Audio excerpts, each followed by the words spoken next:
Hey, what's going on, everybody? Hopefully you're doing well. I am just going to jump to here. I want to listen to the stream real quick, make sure that we can be heard. But hey, I'll put my camera on. How's it going? Hopefully you're doing well. Thanks for stopping on by today. Always a pleasure to hang out with you. I have a fairly straightforward show today, on purpose, on point.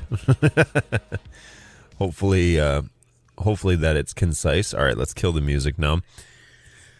All right, I can hear myself on my phone, so you guys let me know in the chat how things hear or how you hear things. Always happy to adjust things for the audience. Of course, what's the point if you can't hear it? And that is that's where I'm at. So hopefully you're doing well. There is a lot going on. Like, this week has been packed with family stuff and school stuff and all sorts of things going on at work. And, you know, as the holiday season approaches, of course, that is going to also create a fair bit of busyness. So there's no one home but us chickens. What's going on, Chad? Good to see you. Welcome back. And today's show is not brought to you by Ember Mugs. Keep your coffee hot and your creamer curdled. So far, the creamer is not curdled, but I just made it. So today's coffee selection is Tim Hortons maple flavored, which is excellent, by the way. And I just I made it in a Keurig because I didn't have a lot of time. I was up here working, and then my alarm went off and said, "You have a show in 15 minutes." So I had to get everything started up, get it all going, and I needed a quick coffee because in the description of this show today on YouTube, it does say there will be coffee, and there is coffee. So good stuff there. Now, hopefully you're doing well, Chad. Thanks for jumping in the chat. I'll probably see some of the other regulars during the hour. But so yeah, there's tons of stuff going on right now. We're doing a lot of recording for Christmas, and we have some specific services that we're setting up for those. And so we've been spending some time at the soundstage doing some recording. Yesterday, though, apart from recording yesterday, and we're recording again tonight, apart from recording yesterday, though, we went to look at a potential new space. And because the place where we're at is up for sale. And so the owners of that home, of that basement soundstage theater thing that we use, they have it for sale. And so that's a pretty clear indication to us that we should probably find something a little bit more permanent and tailored to exactly what it is that we need. So we're looking for a new home somewhere in the between Nashville and Columbia area. So that's a fair bit of distance here in Tennessee. But, you know, between that is like Nashville, Brentwood, Franklin, Spring Hill, and then Columbia. So somewhere along that corridor, that 65 north and southbound corridor. And hopefully that will be we'll be able to find something. Now, we did tour a place yesterday that was basically like a warehouse section. And we, we toured this like warehouse section, and they quoted us square footage and whatever and how it would kind of work out. And then we threw some ideas around basically during the day to try and figure out, okay, how could this space be laid out so that it would work? So I think we have a couple of good ideas. That space that we saw yesterday is probably the front runner of anything that we know of or have seen. Surprisingly enough, here in Nashville, there's not a ton of space and a ton of stuff for sale. So, like, we wanted to just buy something, but that's not going to happen, I don't think. I think we're going to be stuck in a lease. But it would be great to consolidate, have all of our stuff in one place. We have offices in one place. We have a soundstage in another. We have a storage unit for boxes and gear. And we've gotten to the point where we probably need to consolidate and get everything under one roof. So this will be the second office that I've started up. I did that once before for my former employer when we moved into our office space in Auburn Hills. And so, you know, I won't be asked to furnish this office because these guys are on the American side, and so we can use their bank accounts and not mine. But yeah, it will be another one of those endeavors, which will take a month or two to really kind of get done and settled once the construction's finished. So if we decide to go along with that, then we can expect good things in the new year. Pretty excited about it, actually, because the space that we have right now is pretty unique and pretty unbelievable that we have it, how we have it. But it's, it's somebody's, it's not ours. And so it's hard to make changes. It's hard to run cables. It's hard to, put up holes in walls if you need to, just because it's not yours, and you don't own it. You don't rent it. And so it's hard to kind of make permanent alterations because it's somebody else's. So pretty happy that we're looking and thinking about this. It'll also kind of make things a fair bit more stable with who's coming and going, and we'll know who's in the space and everything. So that'll be great. All right. Hey, are you going to be implementing RFC 2324 hypertext coffee pot control protocol? It's a real thing. Hypertext coffee pot protocol. I'm going to Google it. Hypertext coffee pot protocol, communications protocol for controlling, monitoring, and diagnosing coffee pots. And then they show a bunch of teapots. But let's check out the Wikipedia article here. And I'm going to have to move things around so that I can share this with you. All right. So this doesn't seem real. It's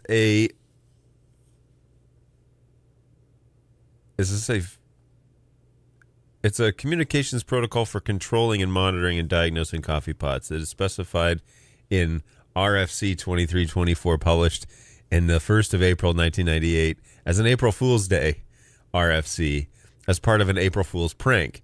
In extension, RTC PCP teapot T was published as RFC 7168 on the 1st of April 2014 as support brewing teas, also as an April Fool's Day RFC in error 418. It was written by Larry Massenter, who describes it as a satire, saying, This has a serious purpose. It identifies many of the ways in which HTTP has been extended inappropriately.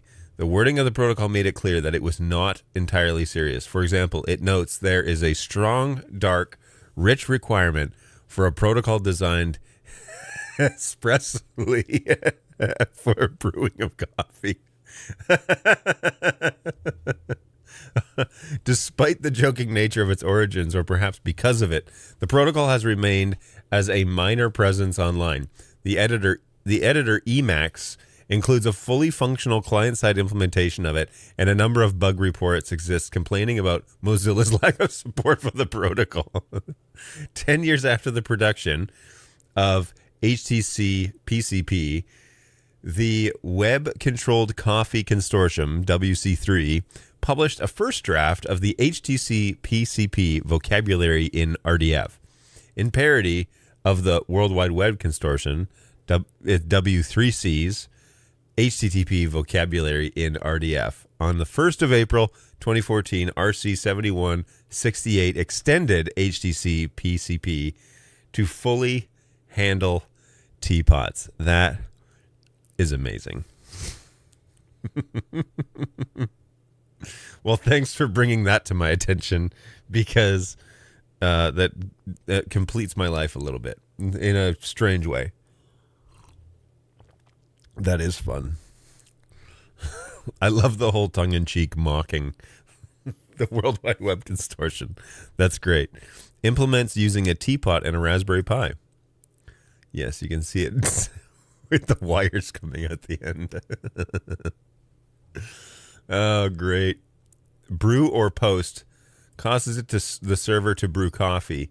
Using post for this purpose is depreciated. A new HTTP request header field accepts additions is proposed, supporting optional additions including cream, whole milk, vanilla, raspberry, whiskey, aquavit, etc.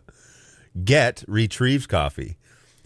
Prop find returns metadata about the coffee, and when says when, causing the HTC PCP server to stop pouring milk into the coffee. if applicable.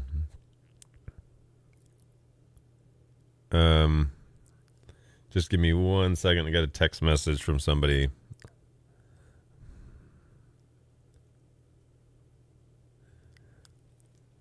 Okay. Got it. All right. Well, that's a lot of fun. So today's show is about home automation and a change that I had to make in my home automation.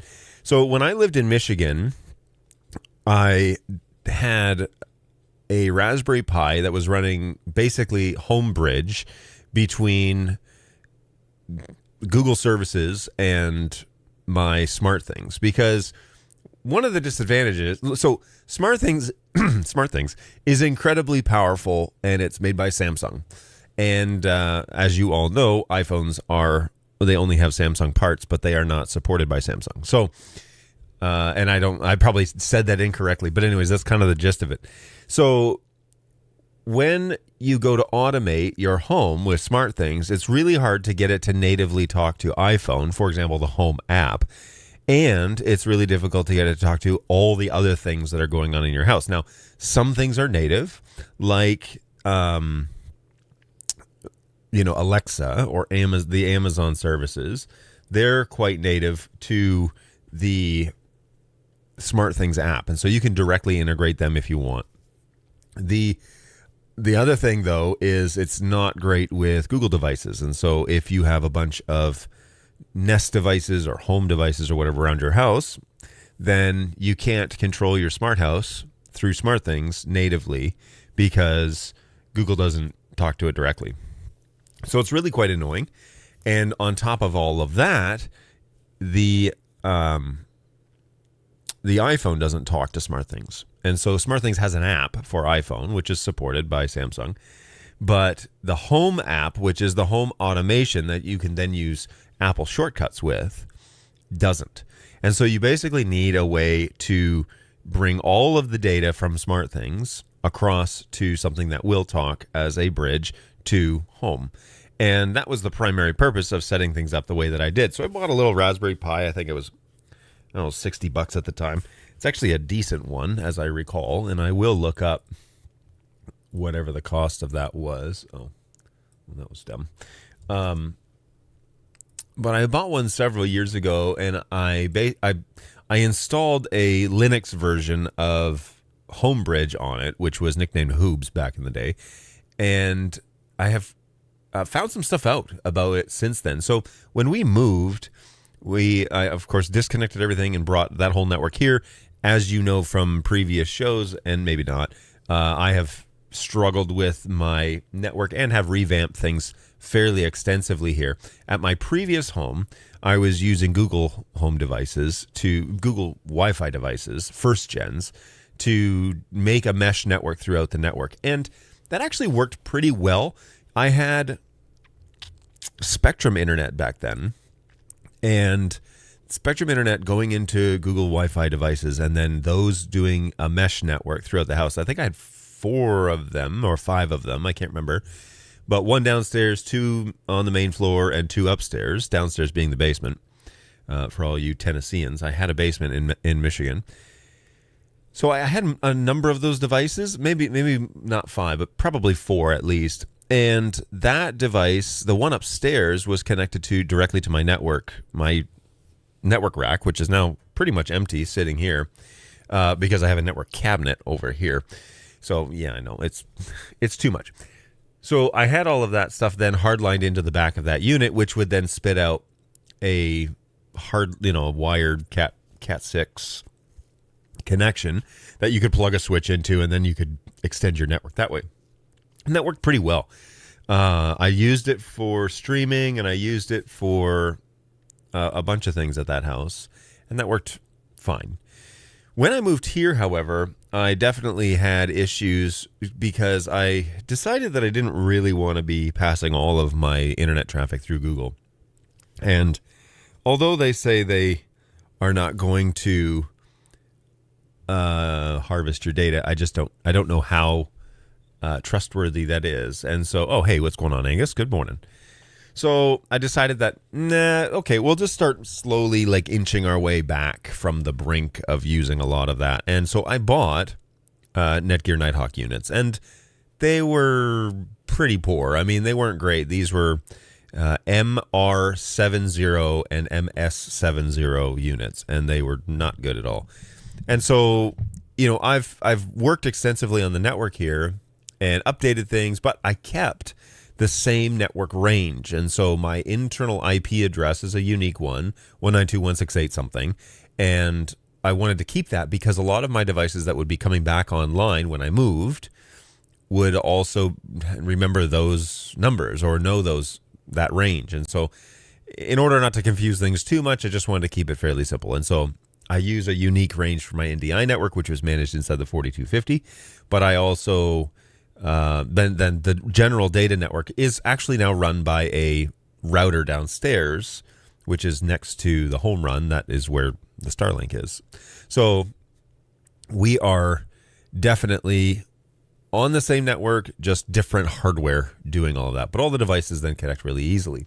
And I will mention, I did change the Nighthawk access points to access mode only, and they seem to do just fine.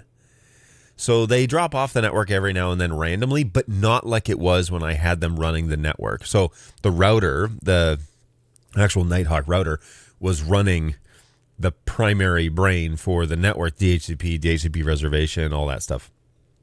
And when you hit restart on that thing, it took a good 3-4 minutes, and then all your devices have to reconnect. Well, a 3-minute timeout on Wi-Fi devices, they're going to drop their IP address, which means that they need to reacquire, which means that you're going to get a flood of requests when that unit comes back online. So it was just too much. But now, if you restart them, they still take about 1.5 minutes or 2 minutes, but not 3 minutes. And they're not handling the DHCP, which means that they get IP addresses a lot faster. Like units get IP addresses a lot faster because they're just passing the data through. So that has been a lot better. So when I went to plug in my home automation stuff, I got SmartThings up. It came up no problem. I started integrating the house to, with Z-Wave devices, and started replacing switches and plugs and all that stuff that happens. And there are over I think there's 150 devices in this house that are all talking on this network. And so there's a lot, and it takes a long time to kind of get it up. And actually, I'm still not quite done. But are you ever really quite done? Anyway, so we have to integrate slowly. Well, one of the pieces was my phone used to have things like volume control for the TVs, and used to be able to tell the Oogles to, shut down the house or turn off the lights or whatever. And when we moved and plugged it in, started getting Z-Wave stuff online, I would tell her to do that, and then she would come back and say, turning off 37 lights, 37 lights unavailable. And nothing would happen. And so I'd have to hit away inside of SmartThings, and then it would shut the house down. Okay, no big deal. Well, I also noticed that inside, when I would scan my Wi-Fi networks, the home automation HOOBS name would come up. And so I was kind of like, that's weird. It shouldn't be broadcasting on its own. So then I started doing some digging and trying to find it on my network because I knew I had plugged it in. I actually couldn't remember where I plugged it in. Turns out it was right here. But I had plugged it in, and it probably should have had an IP address. So I started looking around, and I eventually found it with its MAC address. I found it and went to log into the user interface, and it took me to the user interface. But then when I logged into the actual HomeBridge, it said there are updates available. However, your nodes are out of date. And so I went to update the nodes, and the node said you have to be running HomeBridge at least 135 in order to use these update nodes. So basically I was locked. I couldn't do anything. So I went into the Linux command, and I tried to be sneaky and just do a manual update, and that did not work. Matter of fact, it bricked the Pi. So that was a mistake. So that day I kind of gave up and decided to come back to it the next day. So the next morning I came up here and actually downloaded Raspberry Pi, the formatting program, and come to find out that under one of those like pre-installed operating systems is HomeBridge. And so I am actually going to talk a little bit about that. So the app is Raspberry Pi Imager, right? And there's various versions of it, but you buy your Raspberry Pi, but you take the SD card out, or you get an SD card, in this case a micro, and you plug it into a card reader or however it is that you read SD cards, and plug it into the drive. And then you can simply just choose your device and choose your OS. And under choose your OS, there is, let me see if I can remember where it is. I think it's under general purpose OSs. Nope. Just kidding. Media operating systems. It was like in kind of like an obscure spot. Emulators and games. No, that's cool though. We should monkey around with that sometime. And then home assistance, home operations. So HomeBridge right there. So this is the product that I was using. And when I clicked this, it just preloaded it. And it was like, which one do you want? And I just downloaded the 32-bit version because I don't think I need the 64. I don't think this Pi would support it, to be honest with you. You pick your device, or choose your Raspberry Pi. So I had a Raspberry Pi 3, I believe. Maybe a 4. Anyways, choose your device. Choose your OS. So in this instance, it's under Other Specific, Home Automation, HomeBridge. And you pick whichever one you want. And then choose your storage, and that's the one where you choose your SD card. This downloaded, it's like less than a terabyte. It's like 600 megs or something like that. That downloaded, and I hit choose storage next, and it was done in like 2 seconds. And I thought, oh, that's really fast. So I disconnected the SD card, put it in the Raspberry Pi, plugged in the Raspberry Pi, powered it up. And lo and behold, it got an IP address right away, which was amazing. And it actually ended up being the same IP address because, you guessed it, the MAC address didn't change, right, of the Raspberry Pi. So it issued it the same address, which is 7741, as you see here. And then you can put in your username and password, and up it comes. Now, this interface is way better than the previous one. Let me just let you know here.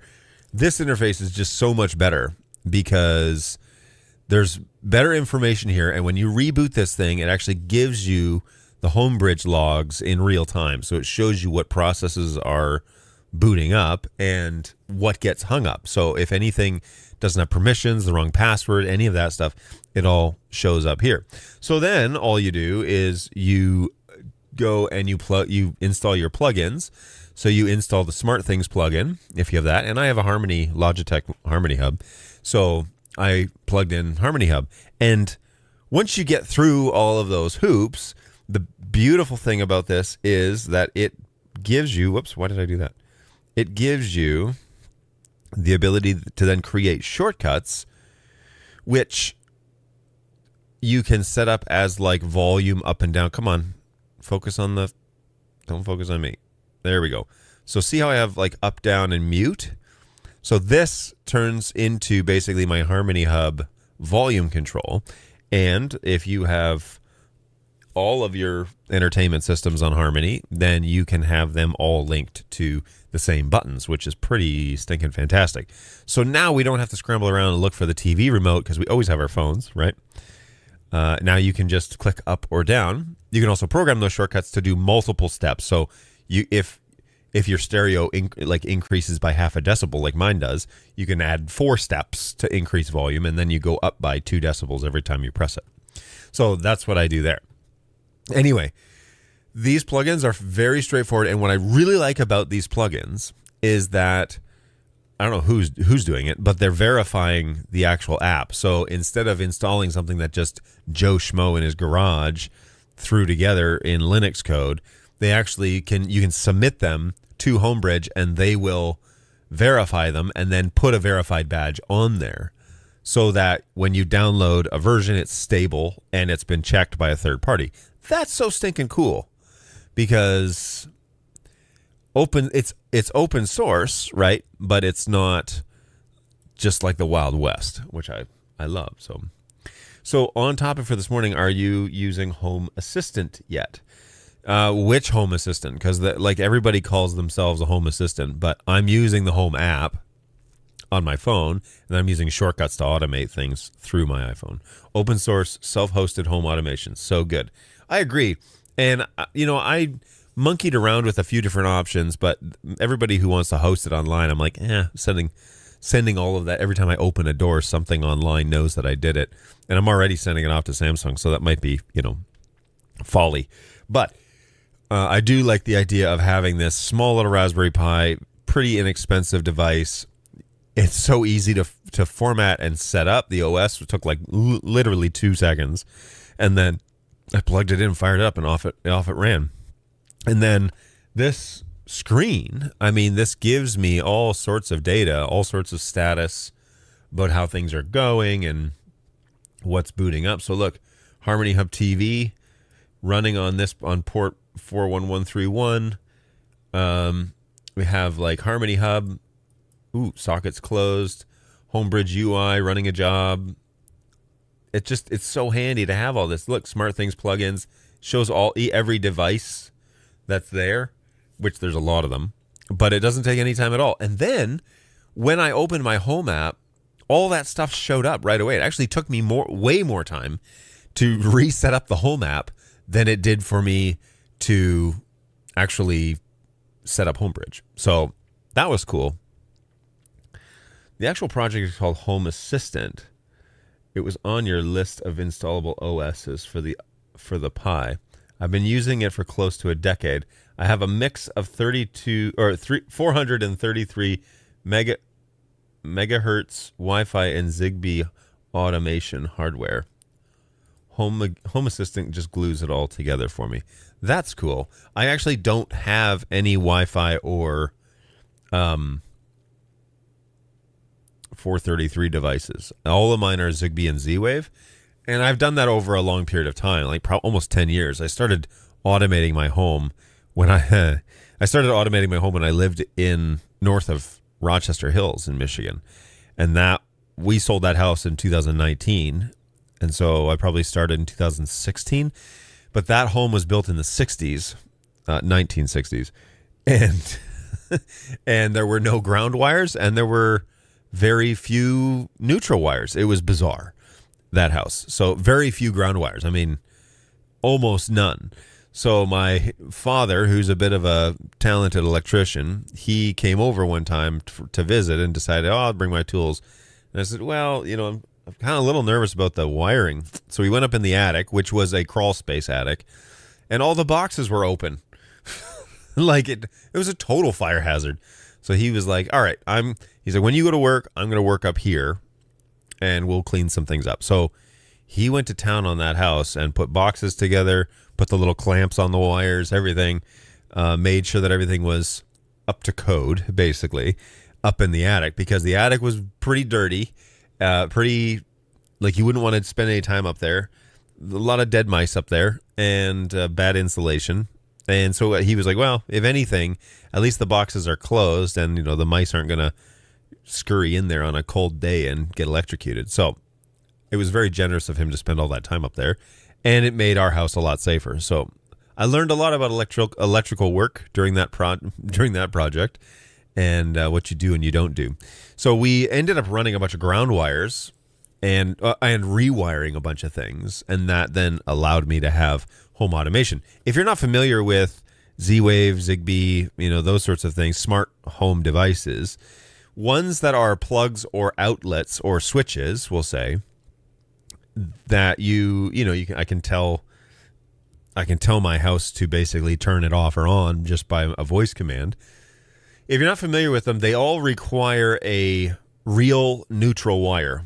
And so, how light switches sometimes just have two, positive wires going to it. One is the hot and one is the load, and it's going up to the the light or whatever. Well, back in the 60s, that was fine just to run 2 wires to a box. Well, it doesn't work. Smart switches won't work if you don't have a real neutral and a ground. I mean, you have to have both.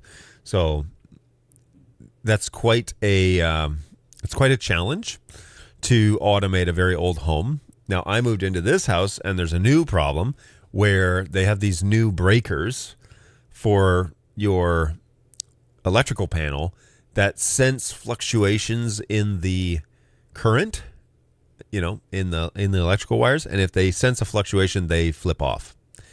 And it's really annoying because if you plug in, say, RGB lights like these, they fluctuate in power, and so they trip breakers, but they don't trip the breaker they're on.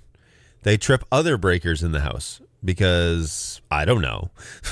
So it's so annoying. So what you have to do then is put these RGB lights that are on behind me. They're plugged into a battery backup and into a smart switch, but they're plugged into a battery backup, which cleans up the fluctuations, I guess. And I haven't lost power up here since, I'll say, and knock on wood. I'm a big fan of Zigbee. It's my preferred technology for automation nowadays. I haven't gotten into Matter or Thread yet. I just heard about Thread, and I don't know anything about it, so I need to look into that. I'm holding out hope for Matter or Thread ecosystems. There you go. I've got a couple of Zigbee relays that work without a neutral wire.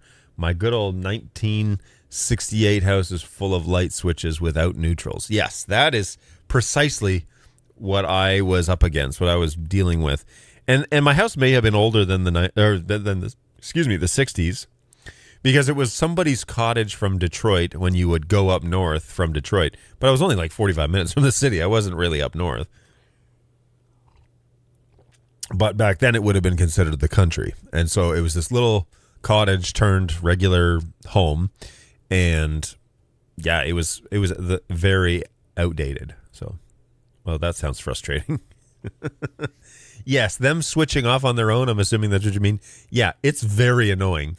So anytime you buy... So I've noticed electronics that are purchased on Amazon that are manufactured in another country, they tend to throw those breakers fairly consistently. So, and I mean devices that are not manufactured by big companies foreignly. So these are just generic. They're actually outdoor lights. But, my Yamaha device or, Sony or any of those receivers or speakers, that they're all fine. And even this computer, you would think that this thing would fluctuate a lot, but it's good. So the power supply on it's really good. Some of the new smart light switches won't actually turn off the power to the socket, just send the off command to the smart bulb. So I don't have any smart bulbs because that sounds expensive. I would rather have switches that just manage the actual light on the ceiling themselves. And so that's the way that I've gone. I also have wall plugs that you can plug into a wall socket and then, the plug on the front of it. So when it's time for Christmas, we plug in the Christmas tree to one of those, and then I can tell, the house to turn on the Christmas decorations, and up they come. And we've got several decorations that have lights in them. They're all battery operated, but I fixed that by finding a device on Amazon that basically is it's a fake battery with a flat wire that comes out of it, and then that plugs into your wall. And man, that's so cool. So they have dummy AA batteries that you put in the whatever the device is, and then you can plug it into the wall. And then that unit becomes wall powered and not battery powered, because I'm constantly eating up batteries and all these Christmas decorations. Well, if I'm going to plug it into the wall, then you better believe I'm going to automate it so that I don't have to go up to it and pick up the little Santa and flip the switch and then put it down every time I want that thing to turn on, or go and unplug it from the wall and plug it back in when I want it on. No, I want to be able to say it with my voice, turn on the Christmas Santa, and boom, the Christmas tree he's holding lights up. Then you can automate all that stuff. So you can put it on timers, you can put it on a certain time of day. When the kids are waking up, I want all the Christmas decorations on, but then when they leave for school, I want them to shut off. So I've got all those timed out just fine. And on SmartThings, what's really nice is that you can enable and disable those routines. So it turns into a routine where it's I want the Christmas lights. So the kids get up at 6 o'clock. I want the Christmas lights to come on at 5:55 a.m., but then they're out the door for school at 7. So at 7:15, I want all of the decorations to turn off. Matter of fact, I want all their lights in their room to turn off. I want their, they have little string lights underneath their beds where they have their libraries and stuff. I want all those off. I want the Christmas decorations off. I want the kitchen off. I want the living room off. I want the TV. Be sure that's off. I want all this stuff powered off. It's the same thing that I use for going to bed. So instead of walking around my house, and you better believe my locks are automated, but instead of walking around my house and flip, or going through my phone, the 200 devices I have and shutting them off, no, I add them to a big giant shutdown list. And so I'm sitting in bed and I'm reading a book or scrolling on my phone, as you do, and you hit good night on your phone, everything shuts off. So it's so nice. And it checks the doors and makes sure they're locked. It notifies me, hey, one of the doors is open or had a problem closing. It will attempt to close it, but you know how doors are. They don't, like, especially outdoor doors, they don't, with the weather seal on them, they don't push shut all the way. So I usually go around and check the doors, but my phone will tell me if I missed one and it's still open or whatever, which is so nice. So yeah, it's good stuff. Yeah, I've got a bunch of bulbs. I've got a bunch of bulbs that are constantly powered. It's easier just to control them wirelessly. Bonus points with Zigbee smart lights. Most of them act as routers for the mesh. Oh, that's cool. The only thing I'm waiting for is a dimmer switch with temperature presence sensors. They have non-dimmer ones, but not both. Ooh, yeah. I'm also looking for just the right illuminance sensor. Right now, my living room lights are on based on sunrise, sunset, and assumptions about occupancy. Computer shut down all systems. I want to know how bright it really is outside before turning the lights on or off. So I stumbled upon a great company that I've actually had a lot of success with their product line. Let me see if I can find it here. I won't sit here and let you watch me search for it. Let me see if I can find it. I think it's called Third Reality. That's what it's called. And these guys, I usually find these guys on Amazon. First of all, Third Reality is a pretty good company. I'm not too sure if they have illuminance sensors or not. They have a whole bunch of stuff. These are the smart plugs that I typically buy, and they only take up one plug. So if you want to plug something in underneath, they only take up one plug. There was another company that made square ones, and maybe it was Third Reality, like their Gen ones, but they made square ones. I'm just looking for one. And, oh, here's one.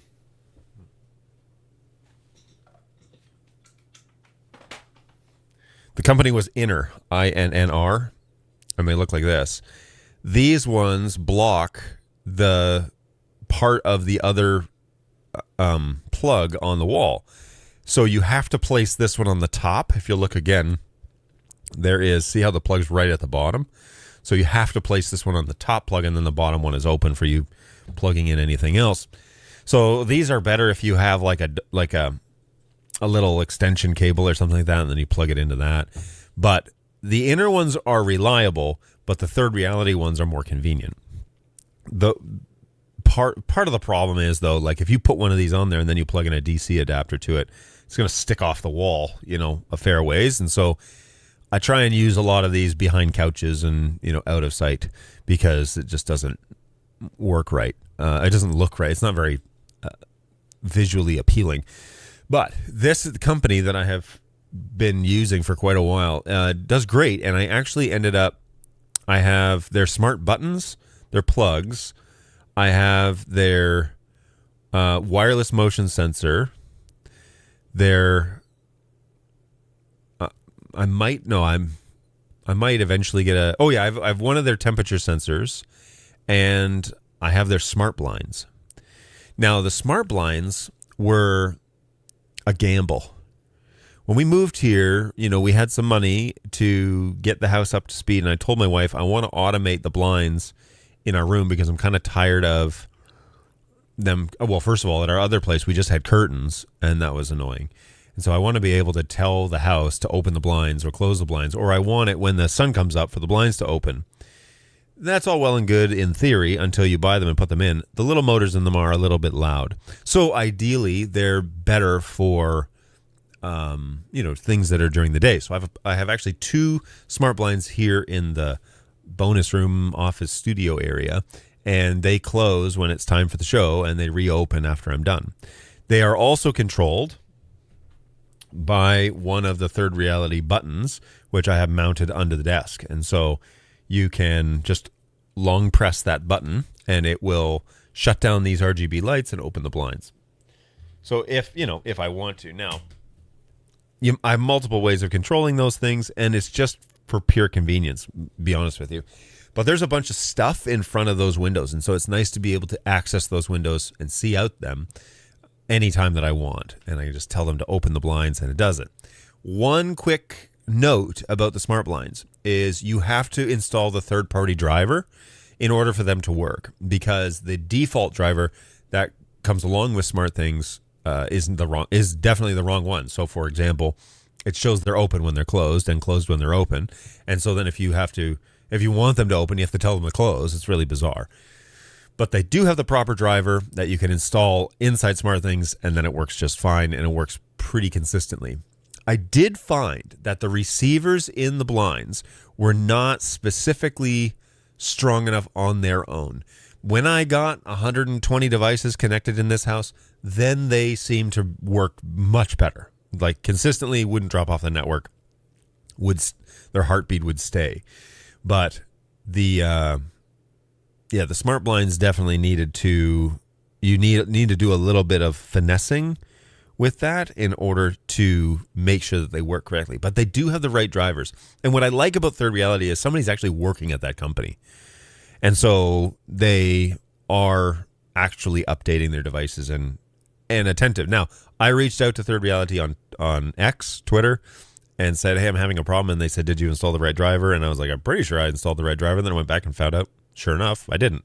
So that's a key. That's a key thing that you need to do, is make sure that the right driver is installed so that it will behave correctly with your house. Because, of course, people are using these. These are Zigbee blinds.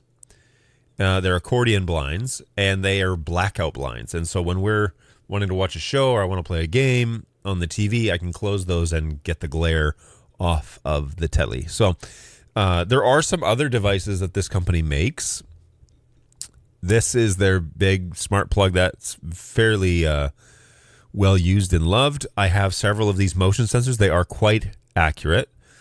This is a nightlight motion sensor. So if you have kids or whatever who get up in the night, it would turn on if it sees them move. This little smart switch is just this guy that I showed you, and it is just a button is all it is. I'm going to try and get it to focus on there, but it's just a button. And you can program that button 3 different ways: single press, double press, and a hold. And so I use one of these downstairs in my bedroom to throw that goodnight routine. If I hold it down long enough, I get a message to my phone saying goodnight routine is running, and then all the lights and everything shut off. So I know that I did it correctly. I actually would advise, if you are using the smart switch, that you tell when the button is pressed, you send yourself a push notification to notify you that the button was correctly pressed. Not only does that help you guarantee that the thing that you want it to do will happen, but also if the thing doesn't happen, you will know that at least you press the button right. So there's something wrong with the switch and not with the automation. So it's like a checks and balance, but it's also really nice just to know, yep, good night routine is running, and then we're good to go. So those work really well. I have a different leak sensor. I don't have one of these, and I don't have one of these temperature and humidity sensors. I have several of these door sensors, and these I've got on doors and windows. They're a little big. Oh, man, but let me tell you, all of these devices run off of regular batteries, AA's, AAA's. That I love the most. Seriously, the blinds all run off of double and AAA's. I think they're AA's. These door sensors are AAA's, I think. So like you can buy rechargeables, and you don't have to have 18,000 different types of button batteries, which I hate. But yeah, here. So again, I've got AAAs in this little switch, and these are the ones that came with it. So I haven't even replaced it yet. Come on. I haven't even replaced it yet. But it's a simple little board and regular AAA 1.5 volt batteries. It's so nice because the batteries last forever, way longer than a button battery, and depending on how much you're using it, of course. But I find that the battery reporting on these devices as well, like through SmartThings, happens a lot more frequently. So when they get down to 15%, I'm notified, which is amazing. I mean, you got to change batteries before it dies, because otherwise they just go off the network. So, yep, the motion sensors also use AAAs. This is obviously it plugs into the wall, so that's not going to use batteries. And then let's see what else we got here. They do have their own hub, smart hub, which I don't use. I have a different one. And here are their smart blinds. So these are the ones that I bought. They come in all sorts of different sizes, and you just need to measure accurately and then have them shipped to you. And they're easy to install. Gross. This coffee has a film on it. Okay. Just making sure. So yes, these smart blinds, I can vouch for them. They're not the prettiest things in the world, but they get the job done. And the other caveat with it is they're quite loud. So like they're noisy.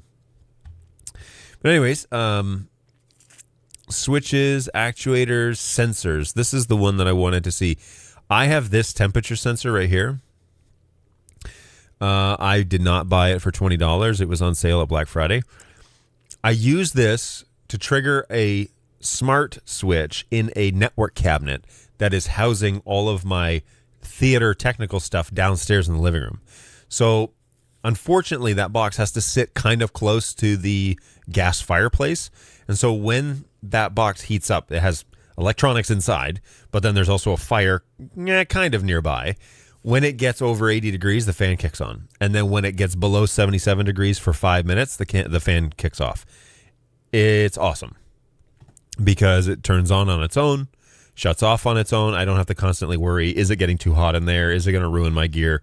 I can actually move the air out with a fan. So super nice, really convenient. That's a funny picture. Yeah, these door sensors are great, and that's kind of the end of their list. But I can vouch for this temperature and humidity sensor. It's a really good one. Tilt sensor, I don't have one of those because my garage door comes with one already. Sounds like you had the same smart blind experience that Linus Tech Tips had. Oh, really? I hadn't seen that episode. Smart blinds are another road I haven't gone down yet. I've had quite a large living room window, and I'd love to set that up. I just added a couple of leak sensors to my system. They look just like those ones. Yeah, it's a pretty, I think that's a common design. But Third Reality, man, this company, what I like is that if you say, hey, I'm having a problem, and you shoot it out on Twitter or X and you tag them in it, I actually did get a response. And it was like, hey, you need to install the right driver. So my bad. It's true that you do need to install the right driver. So these little, what I don't see is a light sensor. I see motion sensors, but will these do light? Zigbee motion sensor compatible, blah, blah, blah, ambient, control routines, control your lights. If you have a smart light setup, plug up, blah, blah, blah, blah, blah, will enable it automatically run when motion is detected. Hassle-free, great long range. Smart Assistant sold separately, so it's not a luminance detector. So Zigbee luminance. Presence sensor with luminance microwave radar detection. Who's this? It's made by Tuya. This combines motion sensor. Oh, this is a luminance sensor. Oh, I didn't realize that. So I don't I don't need a night light where I need a luminance sensor though, you know? Maybe, I guess, but let's see.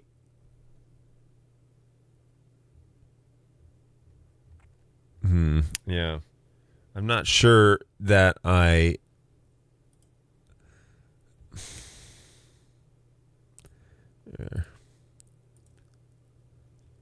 don't know. Multifunction nightlight makes your smart home a reality. Multifunction nightlight, luminance sensor, equipped with built-in lights, the sensitive light sensor and motion sensor. Our nightlight will automatically turn on or off according to the surrounding light intensity and motion. You can change the RGB light color, application scenarios in your living room, in your bathroom, or your kitchen. Okay. I do like the fact that you can choose the color. Oh, this is just a nightlight. This is the multifunction for $5 more. Okay. So I also find that like the price is pretty good. Like for $30, if that's what you really needed, that's good. I'd be tempted to get my kids a couple, like one of these for each room. A multi-function nightlight. It's pretty cool.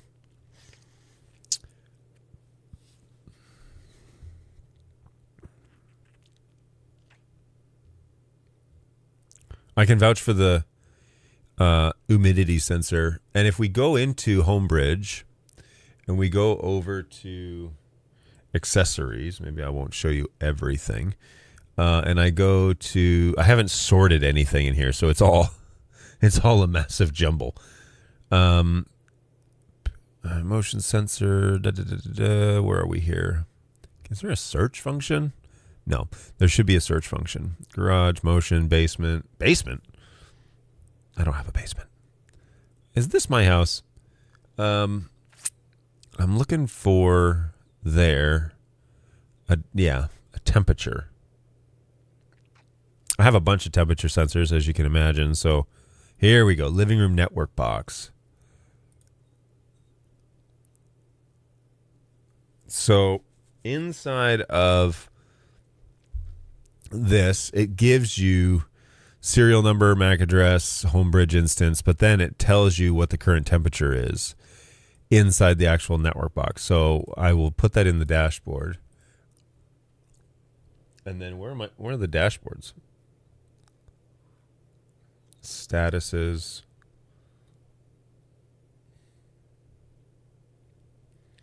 Hello. Is it just click on HomeBridge? Nope. Maybe it's like this. Nope. I feel like it would be here somewhere. I don't need this here. Whoa.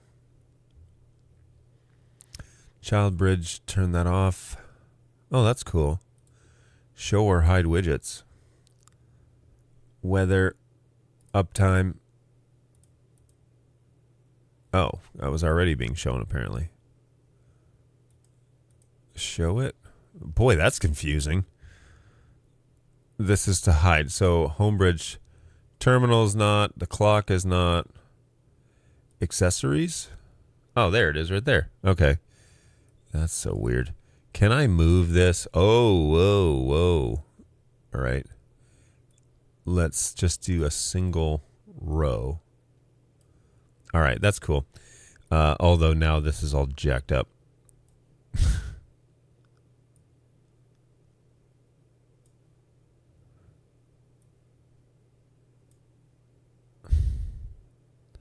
CPU usage. No, what is going on here? This is brutal. Oh my gosh.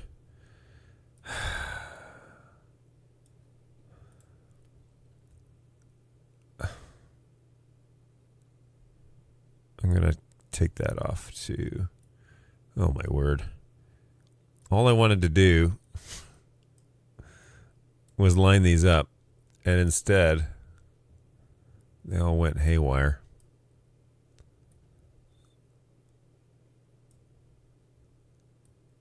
Whoa. Seriously, this is like ridiculous. Ridiculous. All right.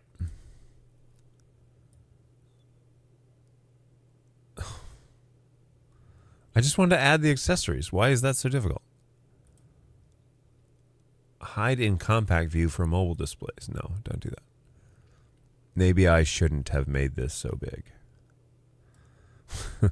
I only have one favorite right now, so maybe that's lesson learned. Oh my gosh. All right. So, hey, you can customize your dashboard if you so choose. It's a little bit tricky. It's not super intuitive like you think it is. Oops. But, hey, you can. Okay, there we go. I like that these are graphs. I guess I should make those bigger so that they're bigger graphs. Okay, and then I can just scroll. All right. So there we go. We can do that. That's okay. Does it have any floor plan view where it shows each room and whether the lights, windows, etc. are on or off and or the temperature? So I have heard that SmartThings has had a recent update that allows you to like scan your rooms and then add your devices to it. I haven't played with that yet. Certainly HomeBridge does not have that option, but I think SmartThings does, if I'm not mistaken. So I can just take a peek at my actual SmartThings app and see what I got here. Because you can say like add. Yeah. Your smart home at your finger. Check whether lights are on or off at a glance. Try and let it there. Check the air quality. How much you're spending on energy. Check out the video feeds in your house. So create a map view. Take a picture of your floor plan or arrange rooms and walls. So if you have a floor plan of your home, which I actually think I might, at least I think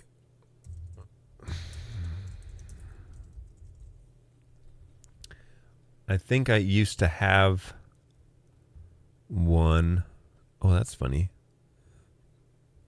The house next door to us is contingent, which these are all new builds. So but they have to sell their house in order to buy this house. So I wonder how much time they have before it falls through. I want to see homes, property types, any rooms? No. Listing status. Recently sold. Boom. All right. Wait, this was updated on the 6th of... This isn't actually even my home. I know you guys can't see it, but it's not even the same picture. All right, where do you think they have floor plans? Let's look in the pictures real quick.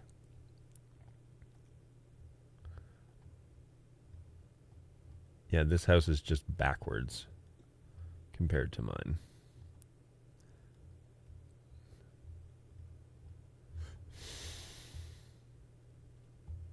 Okay, no floor plans here. That's a shame. So let's check it out one more time. Square footage.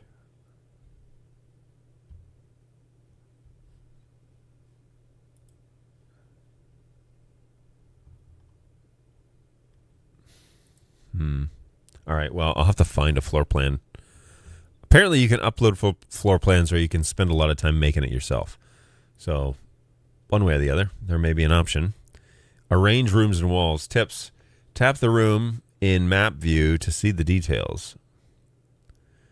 All right, so Choose your house. Add your furniture. Living room. Oh my goodness. Yeah, this is going to take a long time. I definitely need to find a floor plan. Probably in my paperwork, which I also might actually, I've digitized all that stuff, so I might even have it.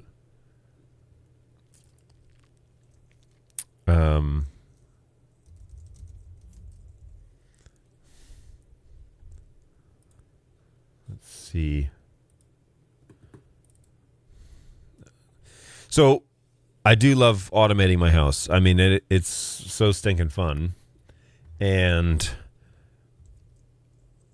you know, there's lots of things that you can do. In particular, I love having like a bedtime routine even for my kids. All of the Christmas decorations, you know, we got multiple things that need power. You can turn all those things on and off now from your phone. If you leave the house and you're anywhere else in the world and you have internet connection, you can manipulate your lights and shut things down. So if we leave for dinner or something like that and we forget to, you know, put the house alarm, like the actual alarm system on, we can do that. I have a Z-Wave alarm set. I think AOTech makes those. So let me see. AOTech. Whoops. EAOTEC. And they make a bunch of things like water sensors and whatever. But they do have a little multi-sensor which does like everything. You know, it's a one-stop shop. Their smart switches are the same as the Third Reality ones, but they are not the same price. Seriously, guys, what on earth? And fine, like maybe it tells you what wattage you're using, but like that, it's not worth that. These, those are mine. Where's the AOTech sirens? Is this the new one? Let me just put in siren here. These ones. I have these like IQ sirens. I believe they're, well, I have these ones, but they're made by AOTech. And they're not $80, that's for sure. That's a rip.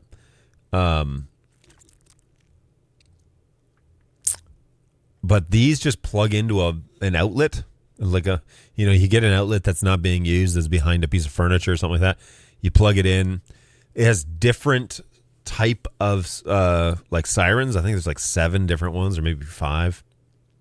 And you can just plug it into an unused wall outlet, connect it to your Z-Wave, and then if somebody enters your house without you disarming your home, which is usually my wife, then the alarms go off. And you can place them all over the place so they can't just run up and pull it out of the wall. Oh, also there's an internal battery.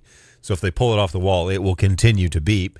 And then if you buy multiples of these and you space them around the house, then, you know, they would have to run in and disconnect and destroy multiples, and that would be a lot of time wasted. So it's a great little system. It goes off, and when the sirens go off, I get notified. You can automate it to notify emergency services if you want, but there are various ways to do that. And then, of course, I've got cameras and things like that too. So it's a very convenient way to monitor the home and make sure that people don't access your house without you knowing. And you can link inside SmartThings, you can link the sirens then with smoke detectors, and you can link them with the motion sensors or the door sensors or whatever.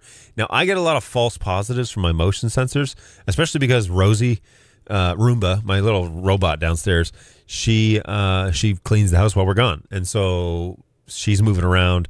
So I don't use the interior motion sensors as much as I use pretty much every door and window has a open and close sensor on it. So if that gets crossed or changed or whatever, of course, every door, if that opens, not only do they have a lock that can tell me if it's open and shut, but then they also have door sensors on them. So even if you know the combination to get into the house and you open the door, the sensor will still set it off. So a lot of redundancy in how that is done. And I really like having these sirens. I mean, I've had them for quite a while. You need to check them every 3 months or 4 months just to make sure they're talking. And you can just turn them on in SmartThings. So you just turn on a siren and then turn it off, and okay, that one's good to go. So really, really simple stuff. What's going on, Michael? How are you? You are all over the place on a bunch of streams. I see your name pop up all the time, so good to see you. Thanks for coming on by. HomeBridge? Oh, too aptly for me. I'm Apple averse. Home Assistant for the win. Yes, so I've received multiple Home Assistant. Angus was the other advocate for Home Assistant, and it sounds like it's sufficient. I'm using Home Assistant for bridging SmartThings with Apple, but HomeBridge is how I get everything to talk together, which has been really good. And in particular, I just want to mention this again. The install process and setup process for this took less than an hour. It was bringing all my devices. By the way, updating. I did an update recently. It looks like the UI now has an additional update to do. The next major version of HomeBridge will drop support for Nodes version 16 and earlier. So please update to 18, 20, or 22. Raspberry Pi devices running on an ARM6 architecture, like a 1 or a 0.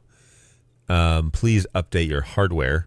Instances using PNPM as a package manager. Consider updating your HomeBridge instance. So I think the nodes, the changes here, the language, the logo, and HomeBridge text should link to your status page. Icons for shower heads and water faucets and valves have been added. Remove conditionals for displaying search and exit components. Okay. Other changes, fix typo in console manager.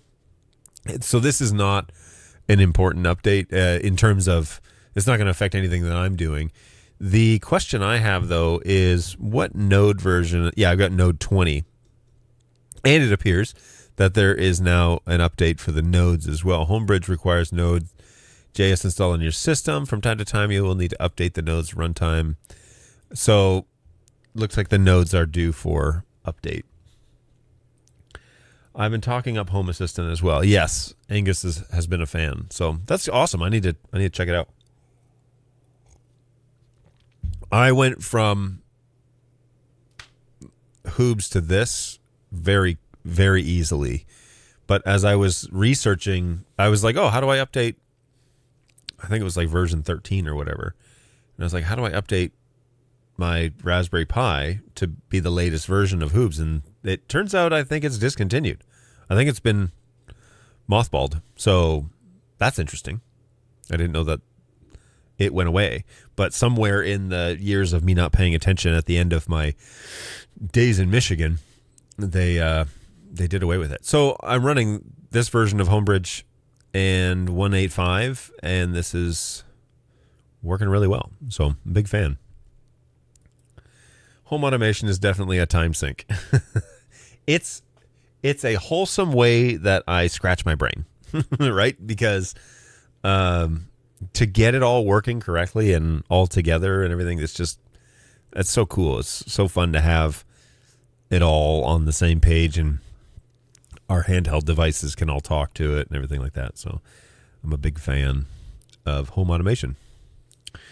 Awesome. Well, that's pretty much what I wanted to cover today. Next week, we're going to go back to gaming like we did last week, and I'm going to be using Scan Converter to see if it can keep up with bringing a game into vMix and shipping it out to the YouTubes. And so we're going to do a couple of non-graphic heavy games, and then I'll set up for American Truck Simulator, and we will play that one for a few minutes. I need to find all the parts for that game because I have a little thing that like tracks my head movement, clips onto my hat, and then if I look left or right, the driver in the game looks left or right. So I might play American Truck Simulator for a little bit, and that is a graphic heavy game. I don't think I have any problem running it on this machine, although maybe I haven't even done that yet. Let me see if it's even installed because it's a big game. So we'll check that out. Hey, your spouse should be asked to review your home automation. Okay, here's something funny that happened with my wife. When I was starting this back in like 2016, 2017, automating my homes, because I've automated 3 of them now, I told her, like, won't it be cool? Like, you just say, like, I'm going to bed and it'll shut it all down. She's like, okay. And then I was like, I got the first couple ones done. I was like, check this out. And I was like, hey, shut off the house or shut off the light or something like that. And it did it. I was like, oh, that's so neat. And she's like, I just don't like see why it's needed. And I was like, like stab, like that hurt. So then I started automating more and more and more, just one a weekend or whatever, and pretty much had most of the house done within a year and a half. The house north of Rochester was a small home, and so there wasn't a ton to automate.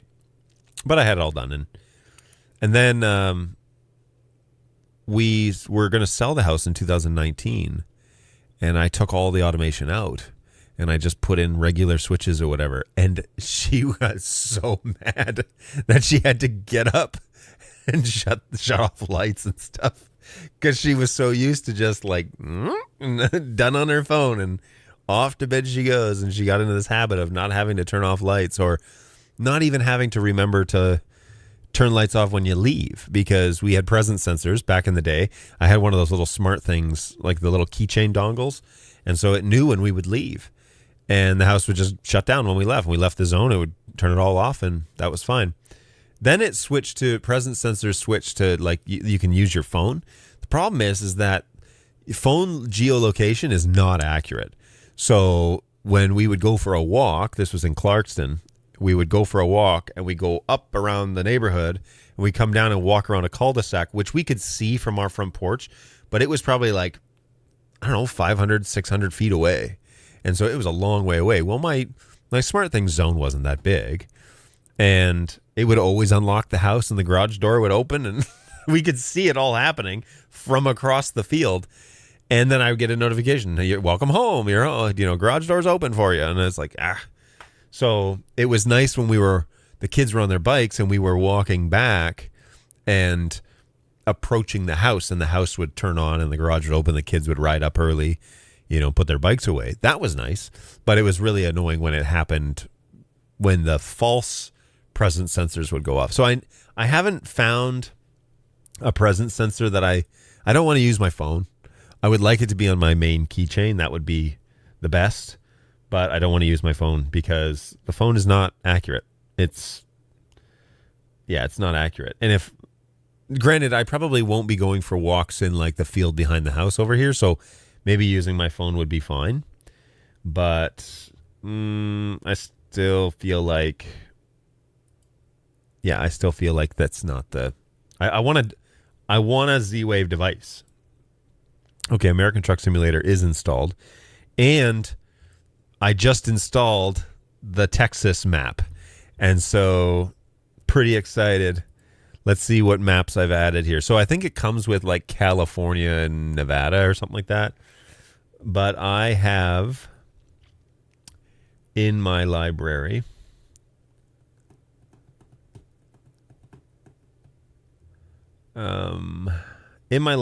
I have a bunch of free ones. Where are the, come on. Upcoming top sellers, hide.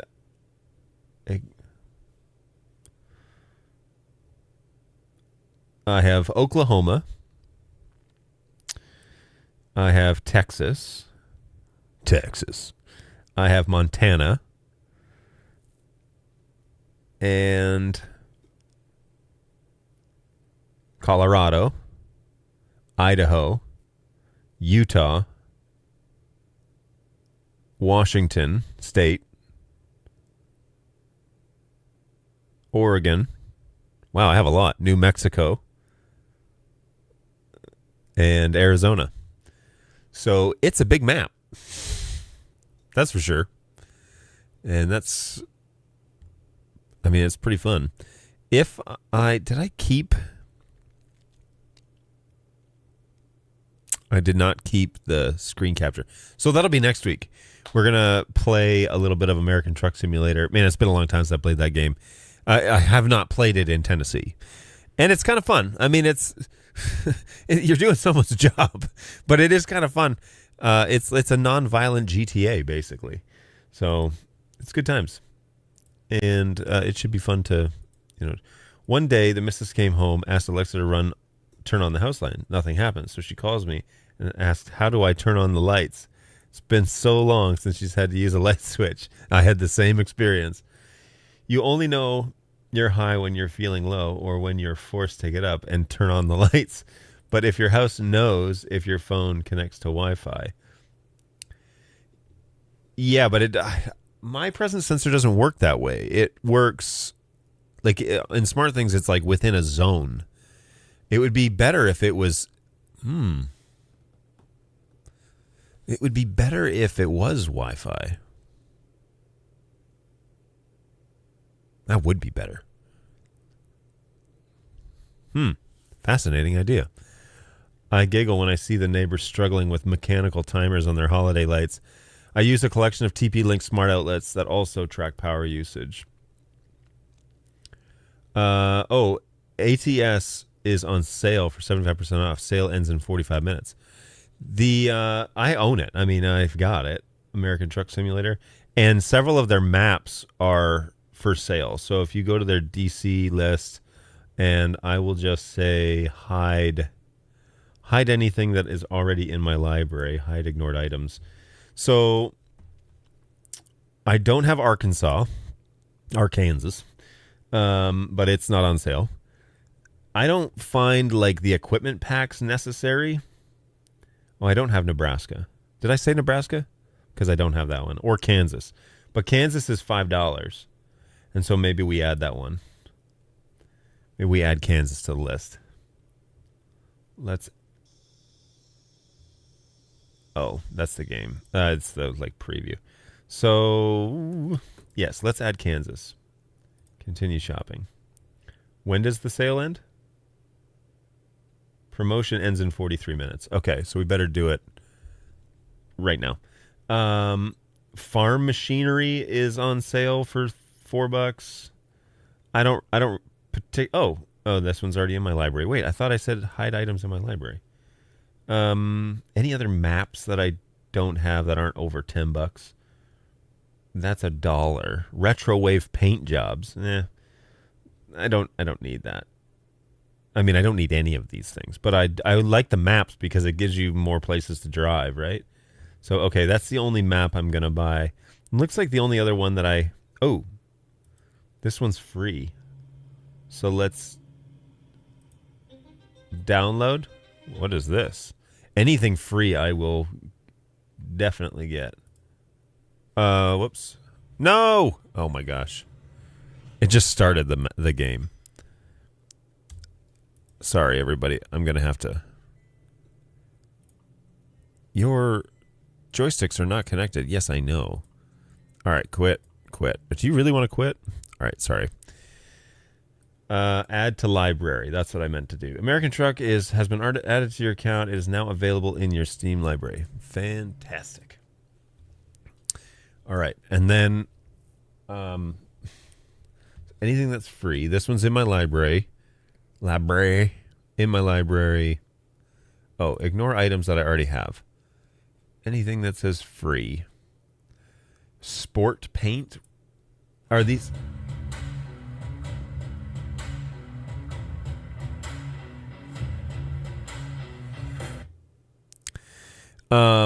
But they don't actually have like sports teams. That's what I want. I want a Toronto Maple Leaf truck is what I want. That would be amazing. But I'm sure they can't get the rights to do that. 99 cents, the Wild West paint jobs.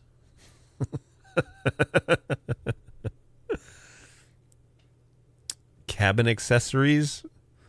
Oh my word. Tire pack, really? I gotta have the tires on my truck. Pink ribbon, space paint? No. Forest machinery? Meh. Classic, that's kind of cool. Old school trucks, but again, I'm not gonna pay $1. Wheel pack. Okay, so that's that. So we now go to my shopping cart and we'll check out. Got to get me my Kansas. That's a good map. Whoops. Go to the shopping cart. Continue to payment. Continue. It's surprising how easy it is to pay for stuff on this.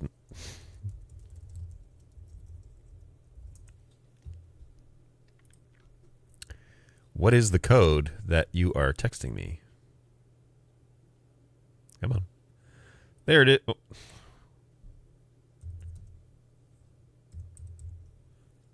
Okay.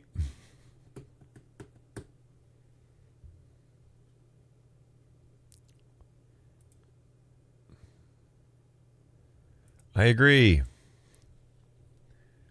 All right.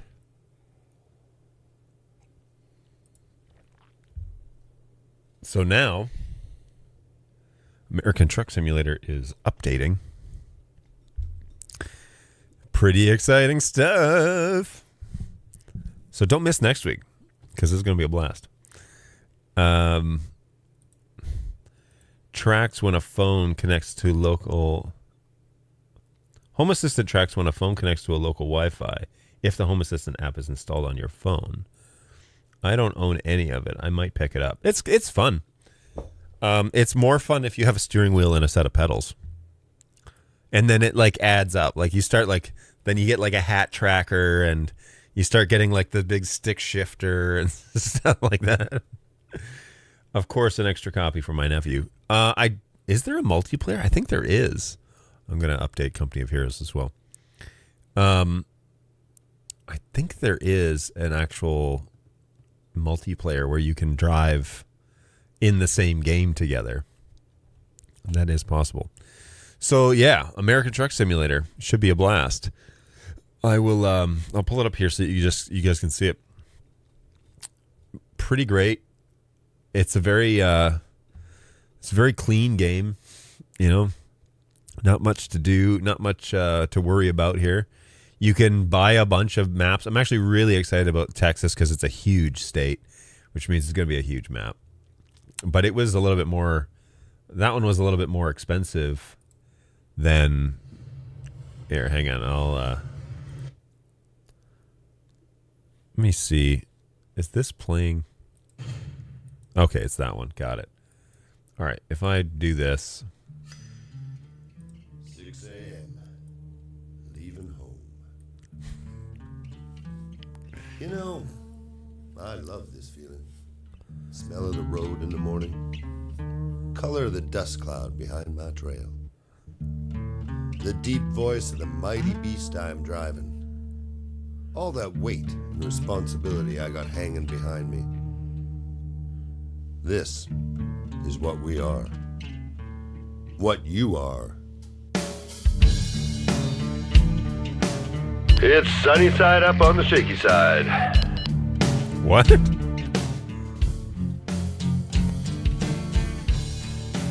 Easy over in Dago.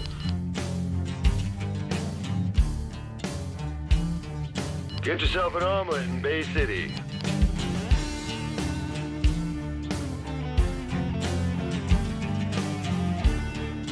It's all scrambled in neon in Dice City. Huevos Rancheros in Los Angeles. Catch you on the flip-flop. You got a copy? Still on the road? I'm lost in the city of angels.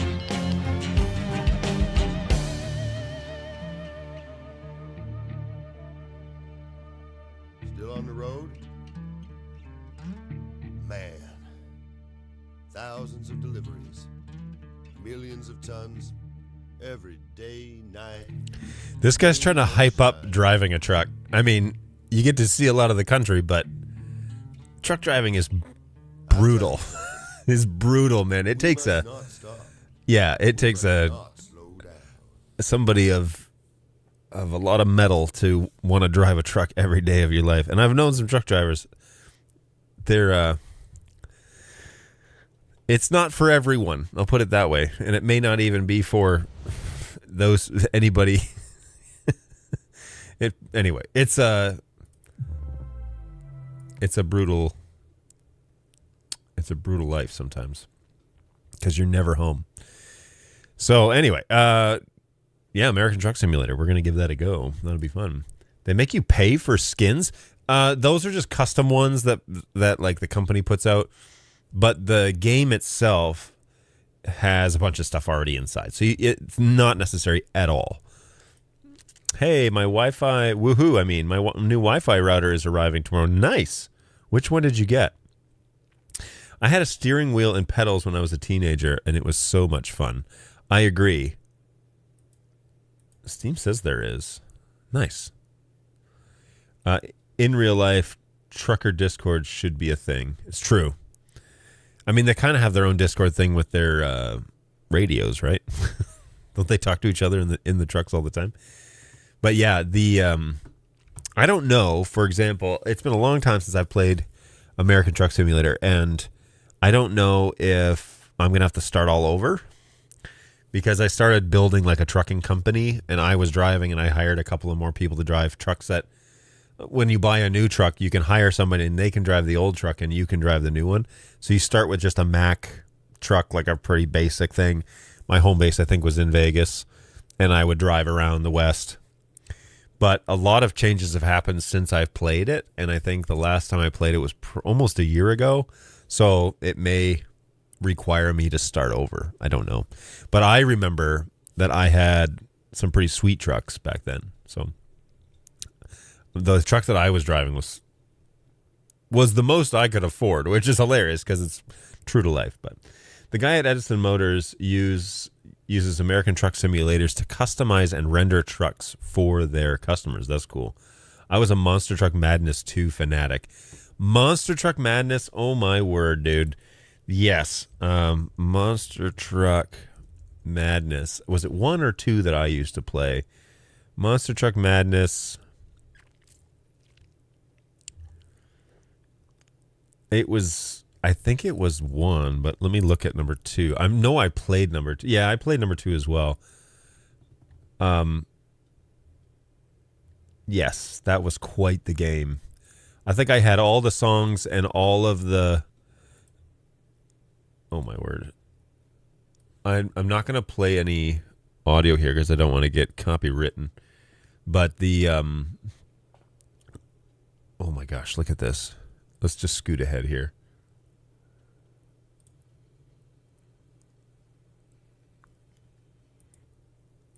What else we got? I remember the like forest levels with like the dirt tracks and everything. That's what, yeah, this stuff.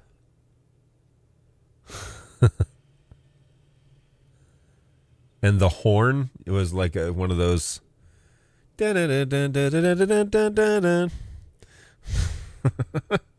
Look at this game. This is awesome.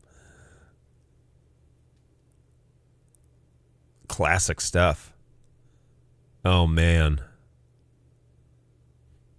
Maybe I got to find an open source Monster Truck Madness game. UXG Max. Oh, hello. UXG Max Unified. Let's check it out. Ooh, that's quite nice. Gateway Max. A little desktop unit. Couple $100 at retail. We've got managed with a cloud key, official Unify hosting and Unify network server. Does it come with a cloud key? Or do you have to buy that separately? Up to 1.5 gigabits of routing with your internet service, IPS and IDS. Then you have a 2.5 gig WAN port, and you've got 4 2.5 gig LAN ports, including one remappable to WAN. That's cool. USB-C powered, which your adapters included. Apple, take notes. Managed with Unified Network 8.1.13 or later. Well, that's pretty cool. So does it have a cloud key built in? Because that's stinking sweet. That would be the way to do it. I mean, forget these extra things you got to buy. Has an onboard cloud key. That's so cool. Yeah, that's smart. We had a Gateway Enterprise at Bird Dog, a Gen 1, I think. They don't make them anymore. Gateway Lite, Gateway Max. What's Gateway Lite? What's the difference? Just the speeds. Yeah, gigabit ports. Compact footprint. It's a lot smaller. Managed with Cloud Key. See, this is like if you were to be doing deployment for multiple companies, this would be the way to do it. You just have gateways as their routers and you put them down and then you can manage all of their stuff, right? It's going to go with my AT&T fiber service that my old PF Sense box just can't handle. Yeah, the Forest Racing and Monster Truck Madness was the best. Agreed. There are a few monster trucks for Beam NG Drive. I don't know anything about that. And apparently Rigs of Rod, which I have no experience with. I'm sure it's on like abandonware. We could find it.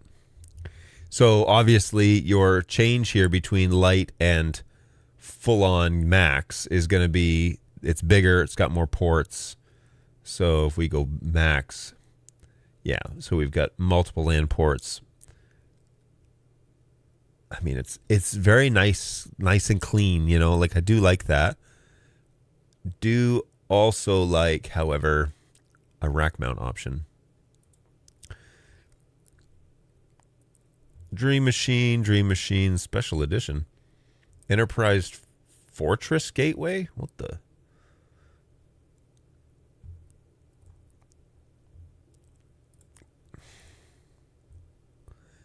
Cloud Key Enterprise, $5,000. Why? I'm sure there's a reason, but I had one of these, Cloud Key Plus, for a client, for his like a security system. I did install a couple of these camera systems back in the day. They're pretty good. I mean, it's fairly plug and play stuff, but you know, it's all PoE. It's all, you know, pretty simple stuff. So I was watching the stream yesterday from Bird Dog. I entered the Bird Dog Cloud Contest, and I won a year of service. Yeah, congrats. That's awesome. Well done, Zach. That is the way to do it. I didn't watch the show live. I watched it after the fact because I missed it. And I was like, wouldn't it be funny if I entered in for a year-long Bird Dog Cloud subscription? Well, there you go. Now you have Bird Dog Cloud for a year. That's the way to do it. And there were a handful of people, I guess, on the show. So that's great. I think CJ was the guest, right? Morning. Good morning, Zach. Yeah, CJ was on there. So always good to get the project manager on there and have him chat about the upcoming stuff. I'm still waiting for the hands-on show where Anthony kind of does something instead of just talking about their sales figures and numbers and marketing stuff. But still waiting because Anthony is known for his reviews, and so that's why people follow him. I mean, that's a big reason why people follow him. Not just only that he's, you know, easy on the eyes. No, but he's a good dude, and people trust his opinion about technology. And so I'm hoping that they send him some stuff and let him kind of do a real review on it, because why would you hire a tech reviewer and not give him any tech to review? It doesn't make any sense. So maybe they'll send him some stuff. You know, maybe it's stopped at the border or something like that. Who knows? But yeah, you do what you can, and hopefully that's lucrative for him. Yeah, I don't know what I'm going to do with it. as do most cloud customers. Yep. And if you did, you should just call in every day to support and make the monkeys dance. Zach, that's now on the table. It's like, hey, I got this cloud service, but I'm gonna need somebody. Give me a call. I just thought it would be hilarious. I would submit it as Bird Dog John. That would be my name. That would be hilarious. And a little nepotism goes to John, a former Bird Dog employee, now has another year of service with Bird Dog. Yeah, that'd be great. So on next Thursday, we're going to play a few games, but one of them will be American Truck Simulator. It's a lot of fun. I hope. I'm going to have to make sure my steering wheel works. It's actually a flight simulator yoke, but it works just the same. So I will get that all set up and try it out. Maybe I'll do that today. This week has been so ridiculously busy with just out of schedule routine. So we've been running around places. I've been picking up the kids from school. 2 days ago, I picked them up. No, 2 days ago, I took my daughter to a place for like a little like assessment testing thing. And then I brought her back and picked up my son when we came home and had a kind of a busy, my wife had to do something. She had to stay late or something like that. Oh no, she had an appointment. And so she came home and then we had a late dinner and it was a late bedtime and blah, blah, blah. That was Tuesday. Oh yeah. And there was a hockey game. The Leafs played and won. Then then Wednesday happened and I had to go get the kids, take them to dinner, bring them back. My wife was having a Christmas party at her school. Bring them back, drop them off. Then I had to go to the soundstage. We recorded for 2 hours, a couple of violin/cello players, which turned out beautiful. It was awesome. But we needed to spend some time doing that. And then if I get with my work people, of course, we get talking about stuff. And so yada, yada, yada, that continued on. Then today I've got to go get the kids and go back to the soundstage. So I need to figure out dinner, I guess. Go back to the soundstage and do more recording, vocalists, my wife, and guitar players and whatever. So that's going to be at least a couple of hours, and that's if they rock through them. I think there's only 4 songs that they're doing, but we got to set up and take down and all that stuff, and we've got a crew that's showing up to help us with that. Tomorrow, what's going on tomorrow? Something's going on tomorrow. Tomorrow, something's going on, and of course, I can't remember whatever it is. Here, I'll look at my calendar.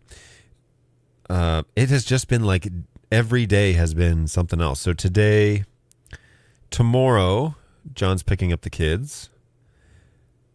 Oh, because my wife is at a field trip in Alabama, and so she's driving 2 hours down to take all of her kids to the Space Museum, which I'm a little jelly about, but they won't be back until 6 o'clock or 7 o'clock. So I've got the kids tomorrow and I've got to go get them and bring them back. So that will be 4 days this week where I've had the kids when I normally don't, when Holly just takes them to school and brings them home with her. So we do that on purpose. That's the convenience of the kids going to school with her. But this week has just been meetings and schedules and all sorts of stuff. So next week will be a little bit easier. Saturday, I think we're planning on just working on the house because next week, on Friday, my family's coming into town for Christmas, and we're already there. Next week is the week before Christmas. Can you believe that? Which means do your shopping now. It's Thursday, which means most stuff will then take a week to get here through Amazon and whatever. And then, so do your shopping today and tomorrow. Give yourself a week before all that stuff shows up. So I got to finish up mine and get that going. But this has just been week after week, day after day after day of a different routine. And as I mentioned yesterday, I went to with the guys from our congregation to look at a soundstage space that we might be moving into, and it might actually really work for us as long as the money thing works out. It might really work out for us, but that'll be a lot of work out of this office as well, meaning leaving and going to do physical labor. So it's going to be crazy. Ooh, the Space Museum. Cool. Yeah, I really want to go because I think they have a Saturn V, and that is my favorite. So I would love to go and see it because that's so stinking cool. And I mean, we live 2 hours away, so we probably will next spring sometime. But yeah, for now, we're not doing that. Ouch, I thought my schedule was nuts. Yeah, and I work from home. So it's just a lot of driving is all it is. I mean, the soundstage is 40 minutes from here, but if I go and get my kids are 30 minutes from here, and then it's 20 minutes from their school to the soundstage. So if I'm stopping off at the school and then going on to the soundstage, it adds another 10 minutes to the trip, and that's one way. So it's okay because this doesn't happen every week. This is not normal, and so it's totally fine. I just am, every day I'm oh shoot, what am I forgetting? That, as well as my wife was man, I really got a lot of housework to do, and I need to do this. And I'm thinking when can I get all that squeezed in here so that it's less for her to do, but it's been a lot. So we're working on it. Go see it, Knutson. And bring your 360 camera so that we can see it too. That's a great idea.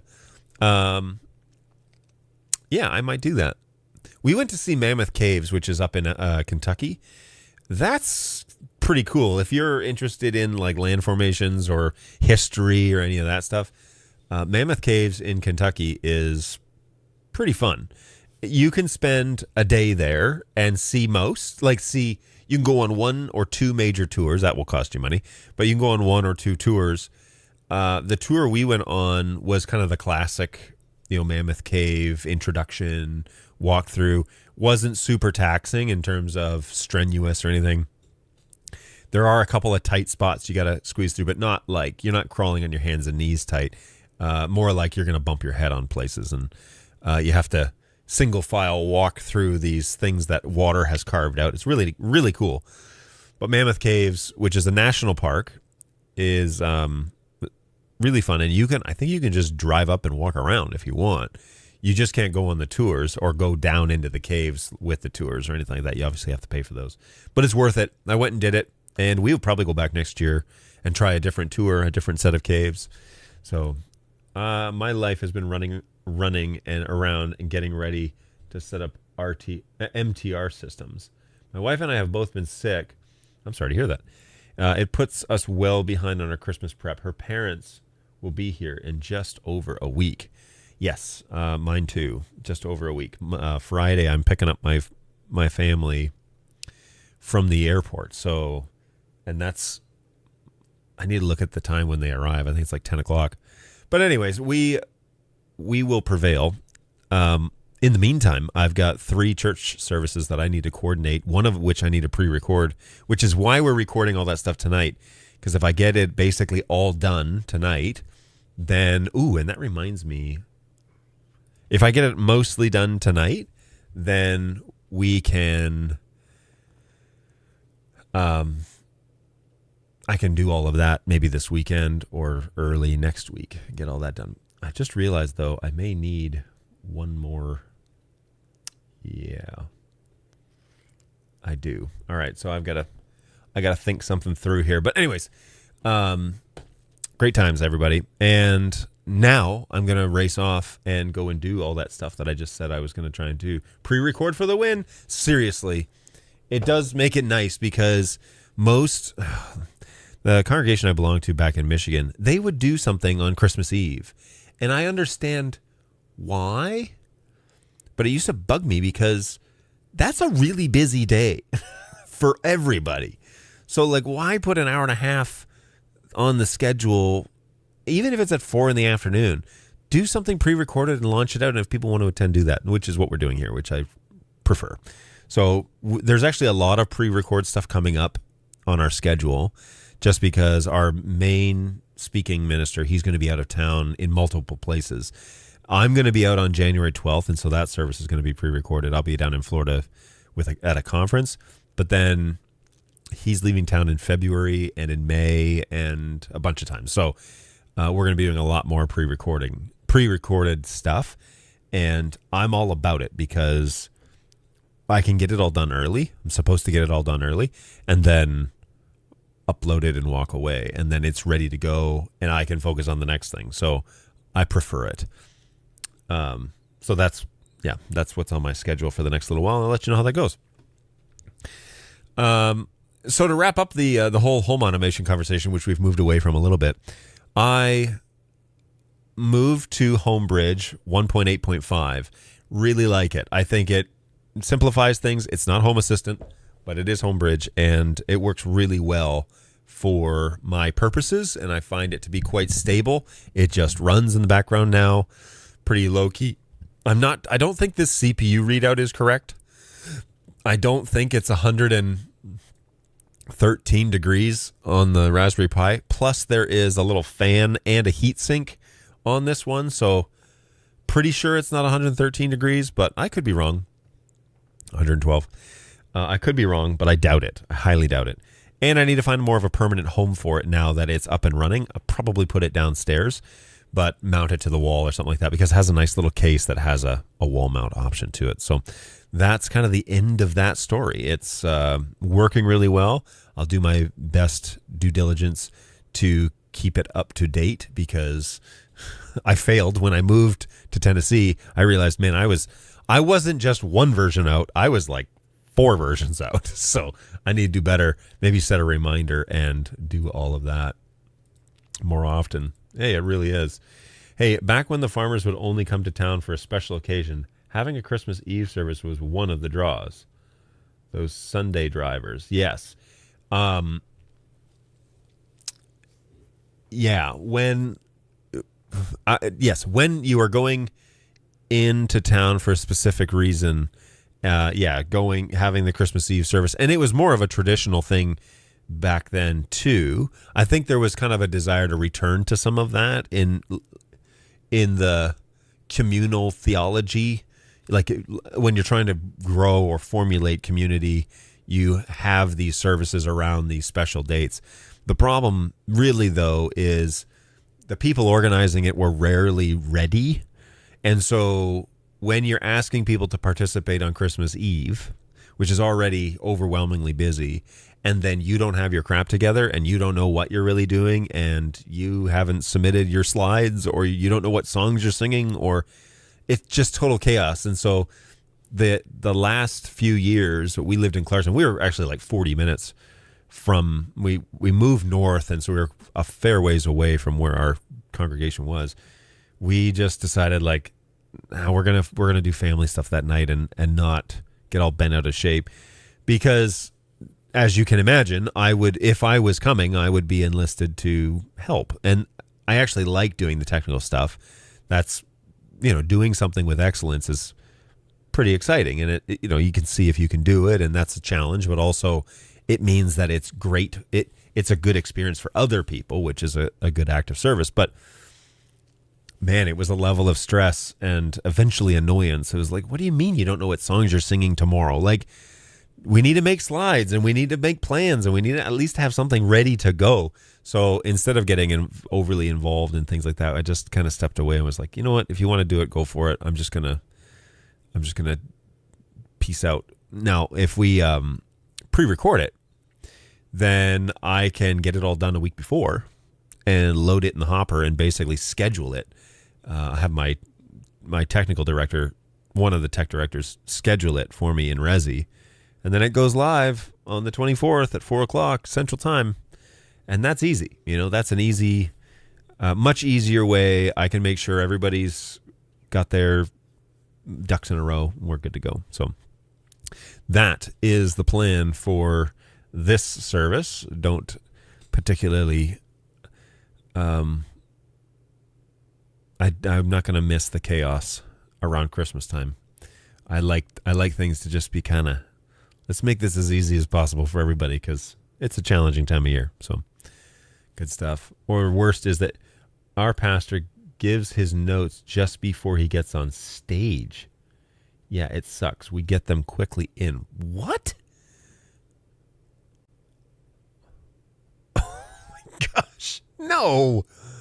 That's when you hand them back and say, sorry, you're on your own, bucko. I'm not doing this as he's walking on stage. I had that happen to me in college one time. I was running an event for a predominantly celebrity-like figure at our college, and he was running a conference, and he walked upstairs with the keynote and said, here's his USB, put his PowerPoint up on the screen. We were like, PowerPoint? We don't use PowerPoint. I was like, and this was supposed to be in 2 weeks ago. And he's like, great, do what you can do. And he walked away like he didn't hear me. And I was like, first of all, that's rude. Second of all, no, we're not going to be able to do this. Of course, we attempted, because I was a student and I didn't know, that you were allowed to really say no. So the screen that was in the theater back at the college was like a theater screen. So it was huge. It was 100 and I forget how many inches. Like it was ridiculous. It was a theater size screen. And the projector we had was a massive theater style projector. And so we fired it up, and I found PowerPoint, and I threw his slides into PowerPoint and pressed go. I sent one of the other students down with a remote control clicker. I was like, here, he can advance his own slides. And then he launched into his keynote and was clicking through things and got to a slide, and he introduced like a video. And then he got to a slide and clicked next, and it was a broken link. And he's like, go ahead and click that link. Go and click that link. So I clicked it, nothing happened. And I clicked it, nothing happened. And I was like, this file's not here, sir. Like, you didn't include it in your PowerPoint. And I got in trouble for saying that because it made him look incompetent. And I was like, well, if the shoe fits, go ahead and click that link. I was so annoyed.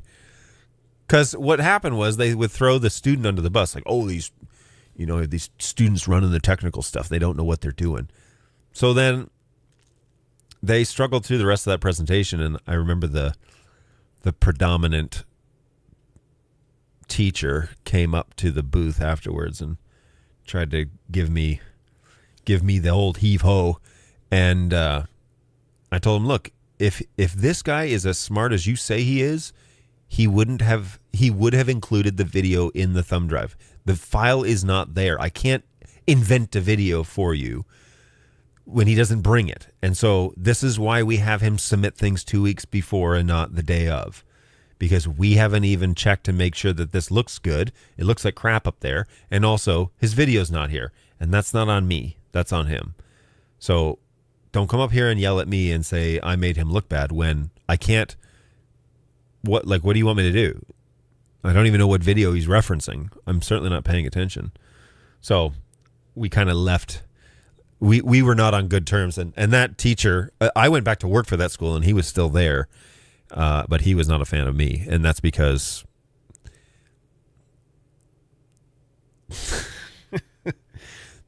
I learned that when you get more and more degrees, your knowledge of the general world becomes less and less because you get hyper focused on fewer and fewer things, and you become extremely knowledgeable in those few things. But like, I've turned on computers for PhDs, literally gone to their office and pressed the power button.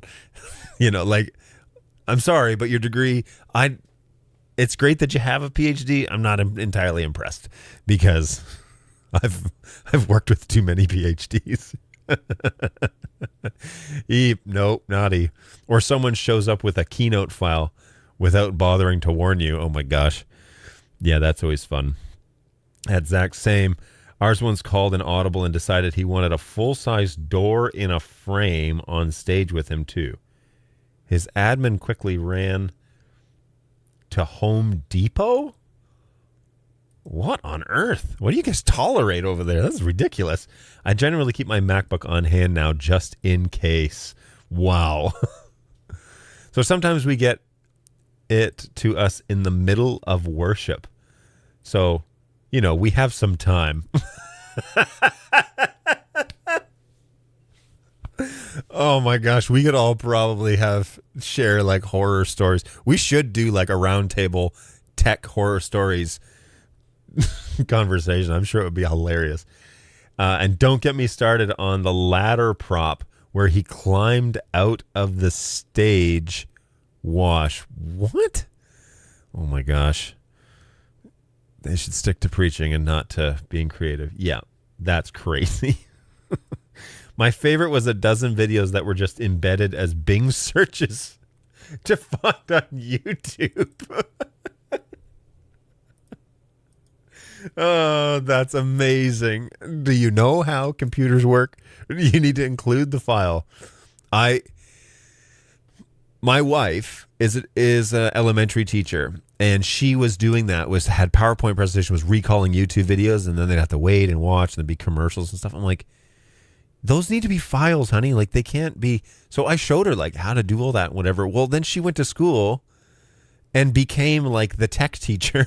She's like not actually the media teacher, but she became the teacher that knew tech. And then people were so interested in it that she started like doing more and more. And then she became like the smartboard expert, and she became the presentation expert, and she became the microphone expert, and she became the music like expert, like how to do music stuff. Like, and I would show up, for example, to gigs that my kids were doing or whatever, and I would ask her, hey, is the technology going to bug me? And she's like, you need to just be ready to not be okay for the next hour and a half, because the audio is going to be rough, or the PowerPoint's going to be rough, and it, at least she now knows how to warn me.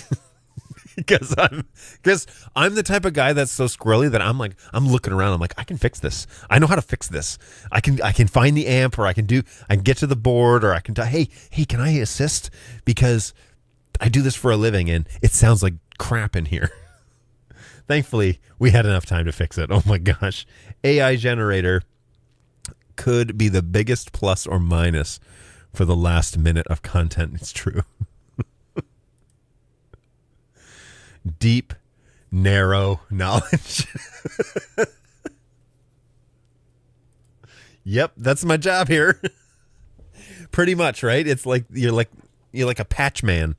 You basically make me look good on stage. What's so annoying is that they hand you like crumbs of what used to be a great a great dinner.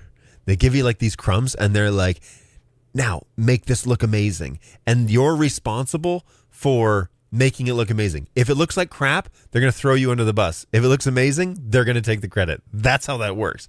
I've worked with so many presenters that give us garbage, and we figure out a way to like polish it somehow, and then everybody's like, wow, what a great lesson, what a great, thanks, like that was so engaging, that was whatever. And he's like, oh yeah. But if we had just like put up there what he gave us, people would be like, what's wrong with the tech crew? Why does it suck? Like why does the visual cues not work? It's because, well, I'm so glad I don't do any of that anymore. Oh, that would be fun. Yeah. Pressing a button and they look at me on how did you do that? And then me thinking, you're a doctor and you don't know how to turn on TV. And I let you work on me. Yes. Yeah, it's a little confusing. I have a reoccurring show that runs on Google Slides, and they've just started adding videos. Even properly embedded, it's still having to play a video from the cloud, so it's a real challenge. Yeah, when we would do, so we got to the place where we would send out an actual technical writer. Of course, nobody read it. They would sign it, but they wouldn't read it. And it would say, you have to submit everything at least the week before. And if you need videos, you need to supply the video files, not the video links. And that eliminated a lot of people adding video files. Now, there were some reviews of certain content that was videos.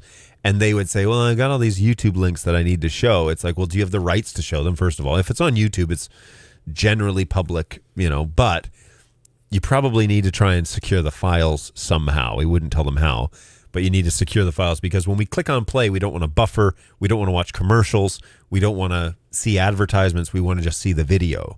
And so you need to send us the video file. And generally they understood that, but usually the highly esteemed professors did not. They were just like, just do it. Just get it to work. You're a tech guy. Put the tech up there. It's like, you don't even know. It's like saying you're a doctor. Heal the world. That's not.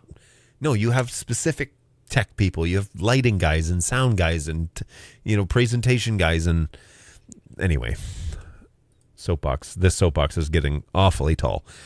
Oh yeah, I did a show this summer for a large agency within a faculty owned by another agency. The building's paging system started acting up during the event. The facility manager asked if we had done anything that could have caused it. I agreed to take a look, just to clear any chance of blame. An 8-channel rack-mounted mixer had only 3 inputs connected. Several of the open inputs were cranked up to 11 that were causing all kinds of noise throughout the building. Whoa. I can't tell you the amount of times I've gone in to do tech consulting for a church, and the pre-gains are always turned up max. And then they're like, the faders are always like way low on, they're always like way down here, but the volume's coming through full blast. And I'm like, guys, like, you're supposed to be running at unison here. You're supposed to be running at 0. And they're like, well, we don't know why it's so loud. It's like, because your preamps are through the roof. Go to the channel, and you can actually trim your preamp if you need to and turn it up or turn it down. But yeah, your preamps are through the roof. And so I was helping a church this past summer and went into their auditorium and was talking to their tech guy, because the minister actually had me come, because he's like, something is up and I don't know what to tell him. Like, I don't know how to navigate that. I was like, well, check it out. We'll see what we can do. So I showed up, and I usually go one of two ways when I help churches. I usually say, will you let me set the board up, or do you want to talk about your current setup? I let them choose. And if they say, I want to talk about my current setup, great. Let's take a look at some of these channels that are giving you problems. And we go from top to bottom. In this instance, it was actually an analog board. They told me they purchased a digital board, and it was like just too much for them. They just couldn't figure out all of the bells and whistles to get it going. And so they returned it and bought like a 40-channel Behringer, an analog board. And I was like, ooh, okay. So we talked about routing. We talked about how sound's getting to the stage. We talked about, like they had, for example, the speakers on the walls were going out the left channel and the speakers on the floor were going out the right.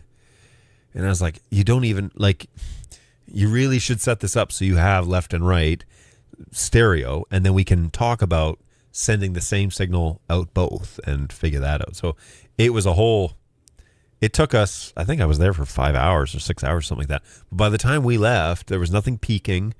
Everything sounded clean. I had some instruments on stage. They played their instruments. I had the minister go up and read scripture, and I talked to their sound guy through, all right, let's talk about his microphone. Let's talk about how this sounds. Let's talk about what you're listening for.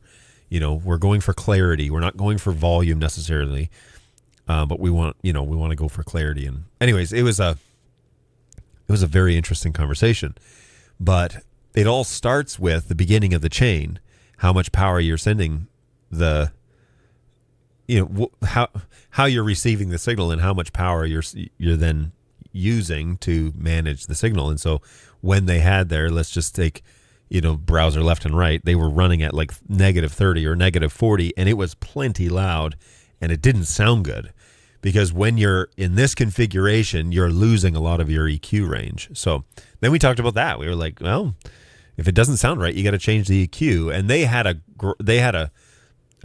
2 or 3U graphical EQ, and so we talked about how to set that all up and where in the chain. I found out that the chain actually was bypassing it, and so we did some repatching and had it go through, and that was all great. I mean, it worked really well, but they didn't have any compression, which was something they need to do, at least on, well, they need it. They would have gotten it if they had kept the digital board, but they didn't keep the digital board. So I'd be amazed of having a doctor in one room speak and then speak in another room, and he made 10 news slides somehow just waking across the hall, walking across the hall.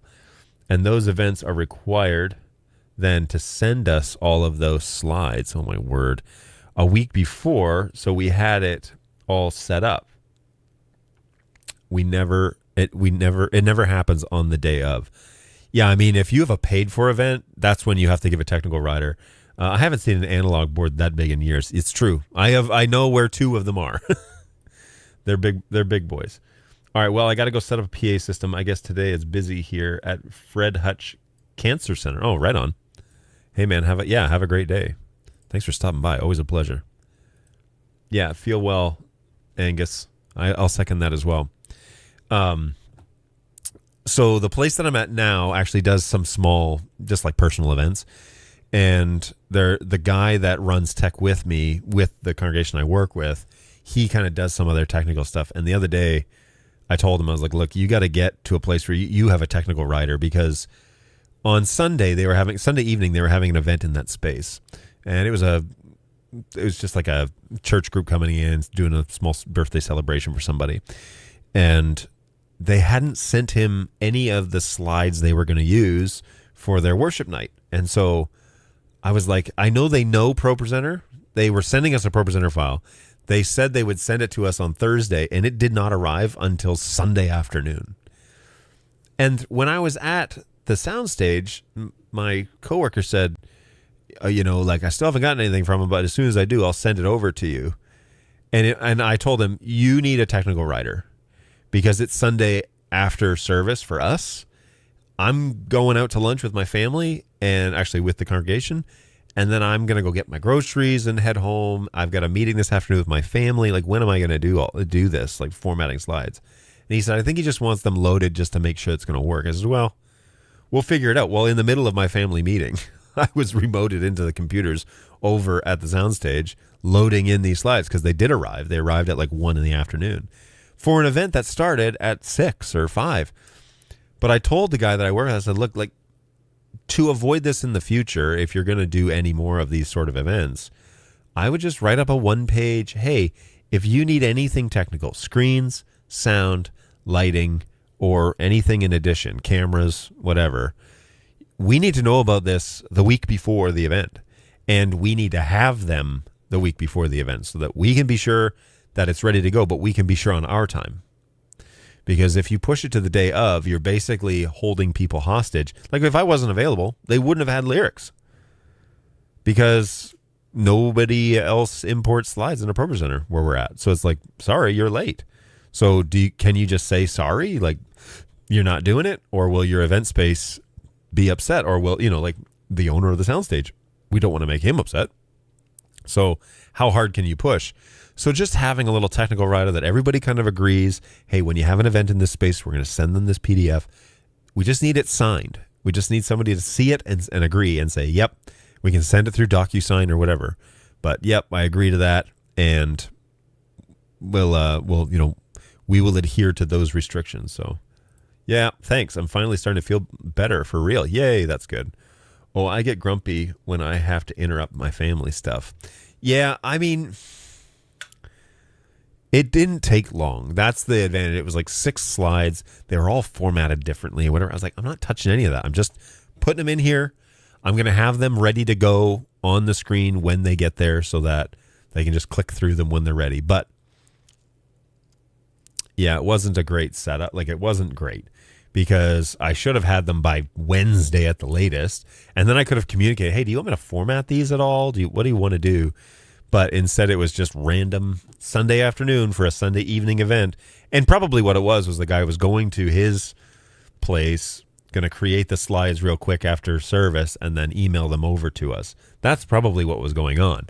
But man, it really put 2 of us out because somebody else didn't think about when they should be delivered. So that was a little annoying, but it wasn't the end of the world, and it wasn't super hard to get them in or anything.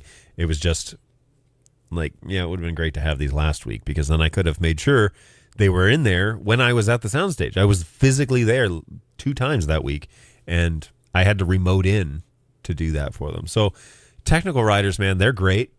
It doesn't mean that here's the thing about technical writers is if somebody violates the technical writer that they agreed to and you say, well, I'm sorry, you can't have that because it's after the deadline or you didn't tell us you needed that or whatever, and you agreed to it in the technical writer.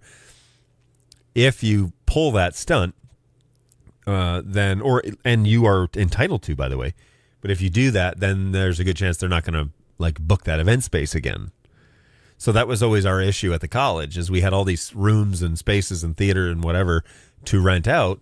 But if the technical crew came back and said, look, you violated the technical agreement and you didn't give us the information in time, so you just don't get it. Like, you don't get to have slides. It's, that's just one of the consequences. Then they decide they don't want to rent again. And then the school's like, wait, why did you chase away that renter? It's like, well, because they broke the technical agreement. They're like, screw your technical agreement. We need people to rent the space. So, like if everyone isn't on board, then it doesn't work. And That's I think where technical people get a bad rep, is because they're just like, we just don't want to like be running around the day of. We want to have time to make it look good. We want you to look good.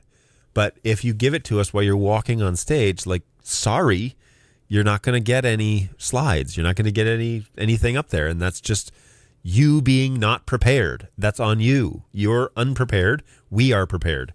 So be prepared and you'll get to look prepared. But don't make us give everyone a false impression about you because we can wave a magic wand and make this all happen and still cover up your unpreparedness. And then it teaches them, my tech crew can do it last minute.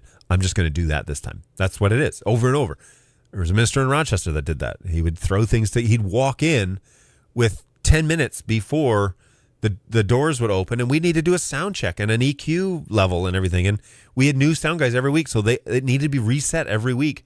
And sometimes it took longer, and then it was getting louder in the auditorium. It was like, dude, just come early. We asked you to come early. Please come early. And he would never walk in early. He just kind of saunter in 10 minutes before it was time, think, oh, well, we only need 10 minutes. Then he'd kind of visit in the front. Then he'd come to the back. Well, now we've got 5 minutes left. The doors are opening. And he still needs to do a sound check. I was like, those are the sort of venues where I'm like, you don't take this serious enough for me to want to be involved. And I'll close the stream with this, okay? I had an amazing conversation with a guy that runs sound for some big names here in Nashville. He's actually out of Atlanta, but he runs some big names. And I texted him, and I said, I'm getting frustrated with, and I probably told this story before, I'm getting frustrated with putting up or doing these events where people are asking me to go above and beyond every time I participate. Mainly like they're unprepared, but I'm prepared. And so when we roll up and they're like, oh, we want to do these 3 other songs, or I want to change this, or I want to do, and it's just obvious that they were sitting on the toilet this morning and decided these were the songs they were going to sing. So I asked him, like, how do you get away from that? And the answer he gave me was, I started doing shows for people who had high expectations of themselves. Like the team themselves had high expectations about what they expected of themselves when they came to work. And it flipped in my brain because a lot of churches are based on the minister or the pastor, and then things are kind of like fanned out from under that person, right? And if that person is kind of the cog in the wheel that's turning all the gears, and they're trying to reproduce something every week all on their own. And in many scenarios, by the way, the minister is the only paid person at a congregation, is the only person that's really making the service happen. Just to be fair here, sometimes their unpreparedness is because nobody else is helping. Okay, so they can't be prepared. They can't spend time sitting and working on just their sermon because they got to cut the grass and they got to shovel the snow and they got to like do all the other things. I get that. So that environment, though, it doesn't really change the fact that environment is not conducive to people taking ownership of what it is that they're trying to do. And so he said, I started doing events where people held themselves to high standards, and when they missed the mark, they took ownership of it right away. And, I hadn't really belonged to many communities where that was the mentality. I think right now is the first group of technical people and people involved in a bit of a movement where that is the case. But we don't require one person to be the everything man. Each of us have individual specialities. Now, the guy that I directly work for has multiple talents and finds himself doing multiple things every time we get together. And I'm slowly pulling him away from that. Like, no, you need to have somebody do that for you. We need to find a volunteer. We need to do and get him down to, because he's an excellent sound guy. Like he's really good. And he's got a good ear, and he knows his system and he knows his rig. And then, he would be one of those guys that holds himself at a high expectation, but when his brain is doing a dozen things on Sunday morning, he can't give it his all in that one spot, right? Whereas like I'm the technical director, I'm the director of production, and so I'm calling the production. Like I'm on a headset with my camera guys and my pro presenter girl, and I'm actually switching cameras many days, or I'm training somebody to switch cameras, and I'm actually calling it. But that's what I'm doing. I'm not even like listening to sound really. I'm worried about what does the shot look like? When do we go to this? Where, what angle should we mix in here? How do we keep this? And we don't do much music, so it's more about the lesson itself and keeping that visually engaging. But like that's my thing. That's what I'm focused on. And so my wife has the kids downstairs. My kids actually run a little coffee shop that's in the same room as the soundstage, which is it's cute. But then they go downstairs and they sit with my wife because I'm doing this job. I'm doing this thing. And I'm hyper focused on making sure that that's the best it can be, And I think this crew is the beginning of that, where I need to sit down with the rest of my technical crew, I think, and actually tell this story. But you don't get to the next level until you find people who hold themselves to high levels of achievement. And so if you're a part of a group and it's driving you crazy, but if you're a part of a group that is just underachieving, the first thing to say is, am I holding myself to a high level of excellence?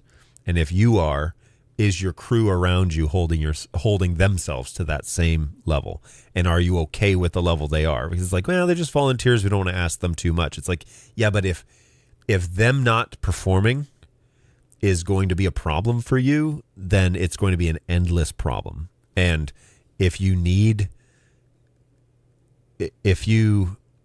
it's just going to be a massive frustration for you, then I would strongly suggest one of two things: back away and let them do things, half-heartedly, and step away, or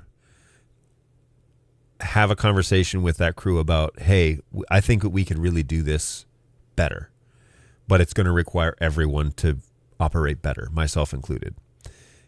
Or find an event or a place to belong that does have that standard.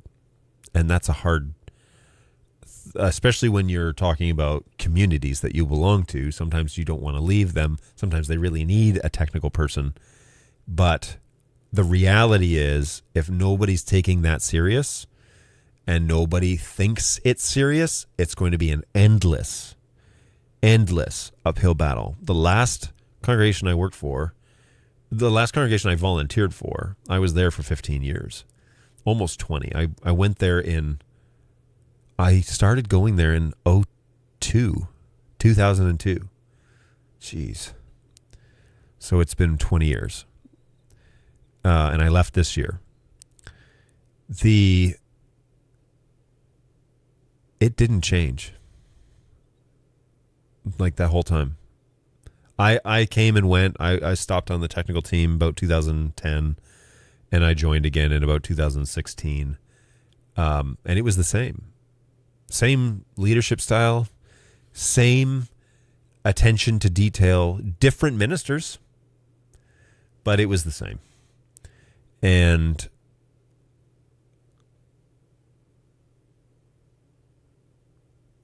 I'm afraid that it's a lot harder to actuate change from within.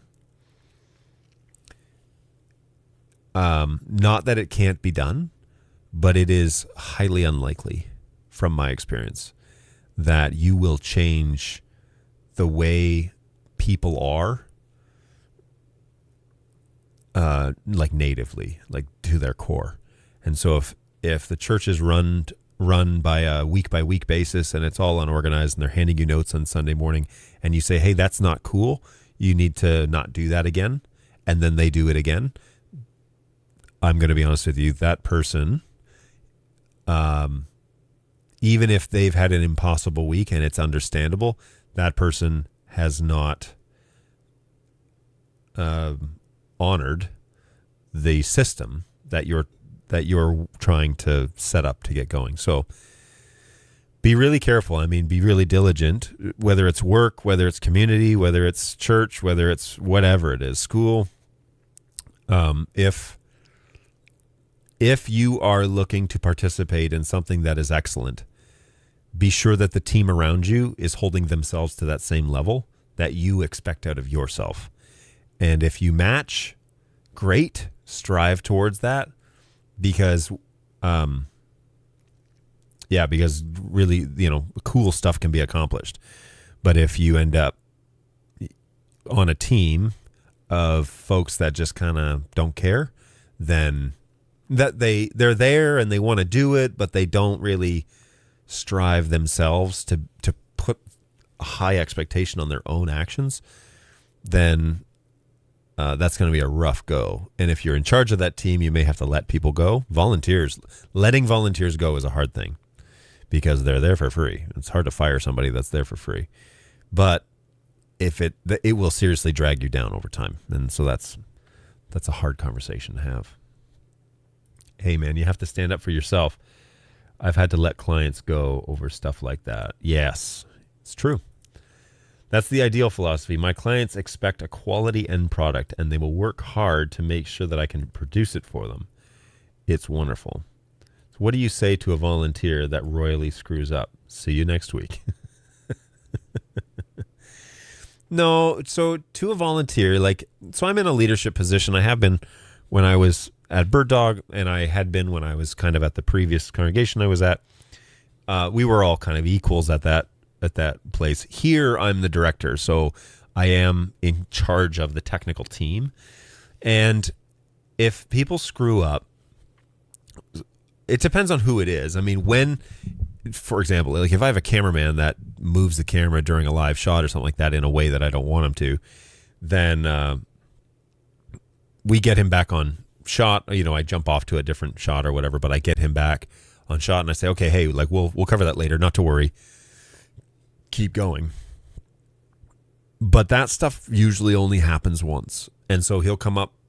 I've had this happen twice with two different people where they came up and they're like, I'm really sorry. I realized after the fact, and they were really new at it too, realized after the fact my camera was live. I had a red light, tally light. I was live, And so I was like, well, you'll never forget again that, and that sets an expectation, honestly, about don't forget again. But I would say, you'll never forget. Again, when you're red, you're on. But, we all make that mistake when we're starting out. No big deal.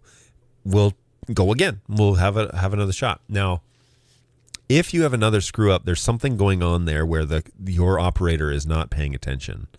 And it doesn't matter what position it is. They're not paying attention. If there are sound cues that are missed, if it sounds like crap, if your sound guy's having a rough go, it may be that he can't hear. It may be that he's not on the right channel. He may not be anticipating what the next move is. That's a part of the technology world. See, we get into, especially in the theater or the lecture world or we get in autopilot. We set it up and we get into this like nothing's going to change mode. But you pretty much need to expect the unexpected when people are involved. If they were all robots and we could program them and it goes through a sequence, fine. But when people are involved, especially disorganized people, in particular creative people, now being disorganized is not a bad thing. Matter of fact, creativity comes out of a lot of that disorganization. And so you don't get to be creative if you're highly organized because you're so regimented that your brain can't think about where else what creative element could we bring in here? And so I know I'm more technical than I am creative, although I lean a little bit in the creative world when it comes to like doing camera angles and shots and trying things out or whatever. But for the most part, I'm fairly technical. And so if everybody was as technical as you could plot it all out and you could time the buttons to change things and, you just put it all on auto and it would be fine. But that's not how people operate, and especially people who are creative people who typically are public speakers or people in lecture halls or preachers or what you'd hope that you have a creative minister. But like creative people, it's different. And so if you are on autopilot as a technical person, something's wrong with you because you can't be on autopilot. This isn't a check-in, check-out situation. This is a stay vigilant situation. And always. And that means that you're anticipating things going wrong. Down to the point, it's like, what if we need a backup microphone? Where are we going to get that? How is he going to get that? You know, is somebody going to have to run all the way from the booth back to the stage? Or do you have one on stage that you can say, grab the one on stage? You know, like all of those little things. So when you have volunteers that screw up once, you don't yell at them, but you do tell them, I find, you do tell them, great, that won't happen again because it happened to you. And now you know not to do that again. Again, it sets that expectation of, don't worry, now you'll be vigilant. You know, now you'll, and it might bring that person that's coasting into a reality of, oh, there's more involved here than just going on autopilot. But then it also sets the expectation of like, if it happens again, we've got a problem. And if you don't recognize that it happened again, that's a major issue. And so there's a couple of things, like if they know they screwed up, the first time especially, if they screwed up, they need to come to you and say, hey, sorry. If they don't come to you and they just kind of walk by you and, hey, it is what it is, we're not scheduling you again. Sorry. No, we're not scheduling you again because you messed up big time and you didn't even recognize it. But if they come and they say, hey, I'm really sorry I screwed up, and this has happened every time so far at this place that I'm at, hey, I noticed I screwed up. It's like, no problem. It won't happen again. That means two things. And you know, we'll go again. It's okay. Like, I'm glad you said something, and yeah, don't worry about it. Also keep in perspective a little bit. It's like, well, if we miss a camera angle or we move on the camera, like we're probably not driving people away from our event. But, you know, it's good to be professional. The second time it happens, again, it depends on the reaction. But, hey, you know, is everything, if they come and they're like, I'm really sorry, I moved the camera while it was on. It's like, yeah, what's going on? Like, everything okay? You know, like it's an interest in the person. Like, what's going on? Because they know your expectation is to not screw it up.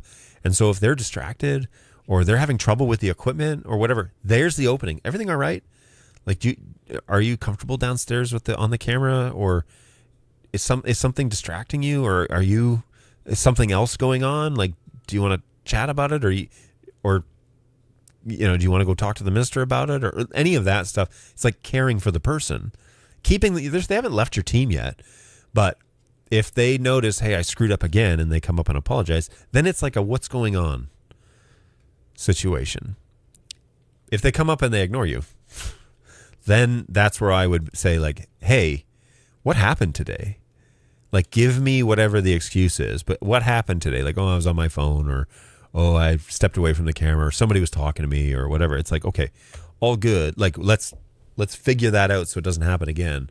But it's no longer like, it's okay, it's all right, it happens to all of us. That's not what it is anymore. No, you screw up once, and then you remember, I screwed up. But if you screw up again, then, you know, all right, we need to figure out how to keep you away from the distractions. Can you leave your phone? Can you turn your phone off when you get here? You know, or do you want me to give you a bigger headset so that people can't talk to you? Or like, what do you need to avoid the distractions? So that's kind of how I handle, at least where I am right now. I've never had to get to a place where I've had to have multiple conversations with people. I need to have a conversation with them about, like, hey, like, everybody's really getting into a groove here. We're getting comfortable. But now I want to set an expectation of excellence of, like, this is what I expect of myself. And I want you guys to hear that, because I also want you to expect high things of yourself as well. I want you to invest in this. I want you to be going home and thinking about it now. I want you to think, like, how can I get better? Where can I find free training? You know, what can I bring to the table that makes me a real critical part, or like a unique part that we don't get elsewhere from other operators? Like, that's the next level of commitment that I'm looking for, because I'm doing that here. I mean, I'm always watching. I'm watching videos and podcasts and things like that, but I'm also, like, technically watching them, like, oh, that's an interesting angle, or, oh, I see how they're doing this to keep the conversation flowing, or, I'm constantly sharpening that edge, hoping that I'm getting better and better. I need my team to also do that, because if they do that, that adds to the production value of whatever it is that you're producing, right? So you can be technically excellent on your own, but the production can suck because your whole team isn't really committed to it. But if everybody starts bringing their own thoughts and ideas and excellence, and I'm not talking about like, bring me 5 ideas and we're going to use 3 of them. Like, no, not that. I want them to get better at the thing they do. So I've got 4 camera operators. If I send them homework and say, just go and watch a couple of, you don't have to listen to the content. Just go and watch and notice the types of things that people are doing on camera. Or if you have a gal that works ProPresenter like I do, you can say, like, go home and like do the ProPresenter training that's free on YouTube. Just watch the videos and you can learn about a bunch of cool things that this program can do, and then come and tell me about it. Come and show me what I'm missing. That means that you don't have to be the expert in everything, although many times the director is multi-talented in that way because we've had to do it ourselves to begin with, right? So that's how that works. That's actually how it was at Bird Dog, where I was the only tech guy for a year and a half. And so I was an expert in all the products. Like I knew how to fix them. I knew how to break them. I knew how to format them. Some of the products we didn't really have a process for. But I knew a bunch of that. I was taking cameras apart at this desk, actually, in Michigan. Taking cameras apart in my lab with a metal tray, pulling screws out and replacing boards and whatever, long before I ever had any coworkers in Auburn Hills. And so you get to know the products pretty intimately. The P200, I could probably still swap out a P200, motherboard in it, or main board, or whatever they call them. The problem that we found is when your production is so polished and slick, it prevents people who could be trained into it from volunteering because they think that they'll never measure up. Oh, I can never do that. Yes, you can. It's just one button.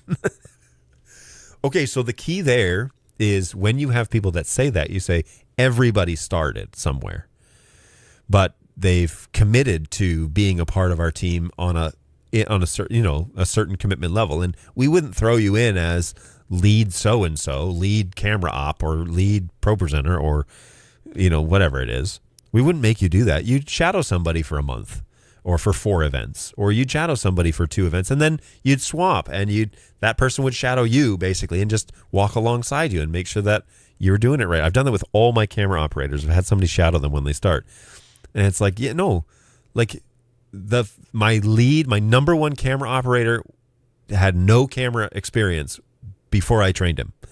And now he's my go-to guy. I call him anytime we do any recording. Every Sunday, he's usually always on, unless he needs a break. I give him leeway to tell me when he's not free. But no, everyone starts, and everyone that you get to that level of excellence by going through the way that we train people. And that way you get to tailor people to the way that you operate. And so in my instance, we just have them stand next to the person they're going to shadow. We give them a headset and we let them listen to the chatter. And then the second week I say, do you want to steer or do you want to listen in again? And you're welcome to do either. And normally they stand next to cam 1 if it's a camera operator. And so my camera operator will gladly take the reins.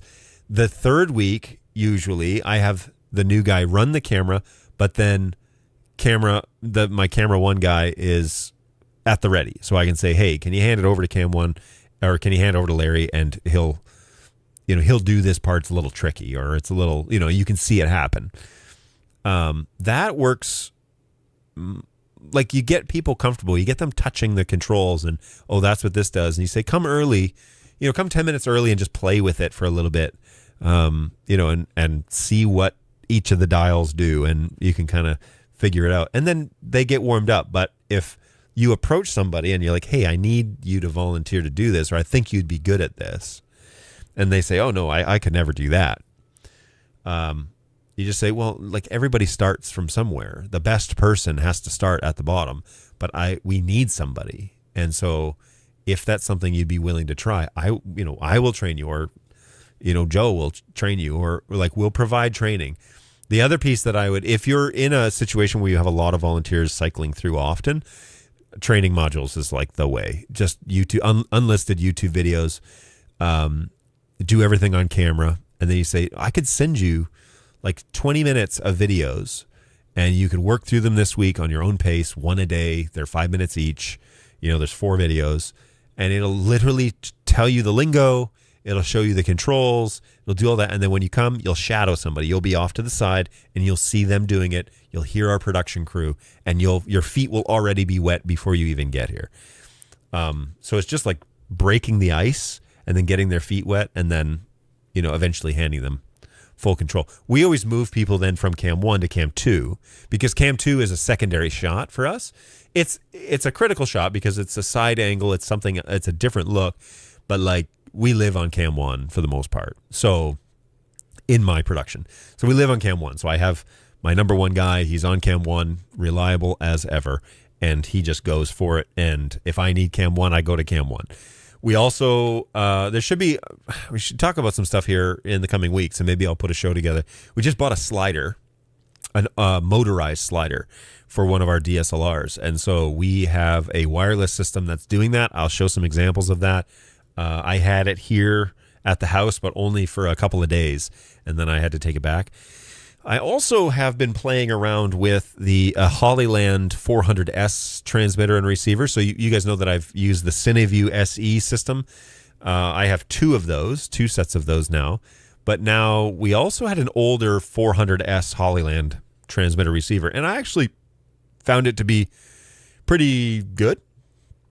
It's a little slower than the CineView SE, but it'll do what we need it to do. And primarily it is for director peaking control, so focus.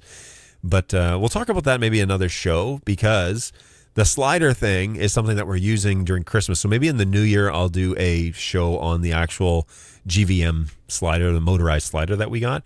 And it is pretty cool. It's a great 5th angle. Like it's a B-roll shot. But it's great if you have the money to spend on a spare shot. It gives you that nice, smooth, motorized movement, as long as you have your tripod set up evenly, of course. True, having a rehearsal or time before service would be ideal. Unfortunately, we have 5 services on Sunday back-to-back. What on earth? We have 5 services back-to-back and no midweek rehearsals. Yeah, I mean, you're all sleeping to catch up on the 5 services that you did on Sunday morning. Staff culture was to go home at 5 and unplug from work completely. No time for volunteers. Yeah, that's why I do the stand beside during service and listen to the headset routine, because we don't have really any time to like train volunteers during the week either. So that's where using the power of YouTube and providing training modules is ideal, because they can learn during the week on their own pace. And then when they've completed those modules, which you can use like Google Classroom, by the way, to do something like that. When they've completed those modules, then they're cleared to wear a headset and shadow somebody doing the operation that they're going to be doing. And then you go slow. I mean, you say, you have them shadow that week, and you say, do you have any questions? Anything that you watched, let me know, email me, text me, whatever you want to do. Maybe you set up a Zoom call and you just kind of chat about it. But then you have them shadow again, and you give them the option to take control, especially if there's like low priority stuff going on. So camera angles for speakers or secondary shots or something like that. Like if it's just low bar stuff, then let them take control and have the guy that was helping them with the shadow them and make sure that they don't go wild. And then the next week, you definitely then can probably give them control, because you would check in with them again. Hey, any questions, whatever. And then after that, yeah, you can put them on a secondary shot, let them get comfortable, let them get confident, and then move them up the chain and say, I think you're ready to do, like I did that with my number 1 camera guy. I put him on a schedule because I had 2 other camera guys. One guy was coming back into town who had been gone off to school, and he's pretty reliable. And so I put a new guy and my guy that was coming into town on cam 1. And then I had my number 1 camera guy come up to the production booth, and I showed him how to video switch. I was like, I think you're ready to understand this.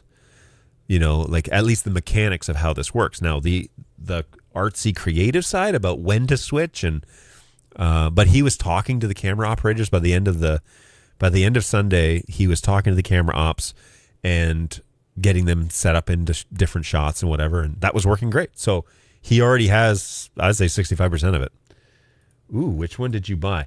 We actually just bought a one off of Amazon. It's a, hang on here. Amazon GVM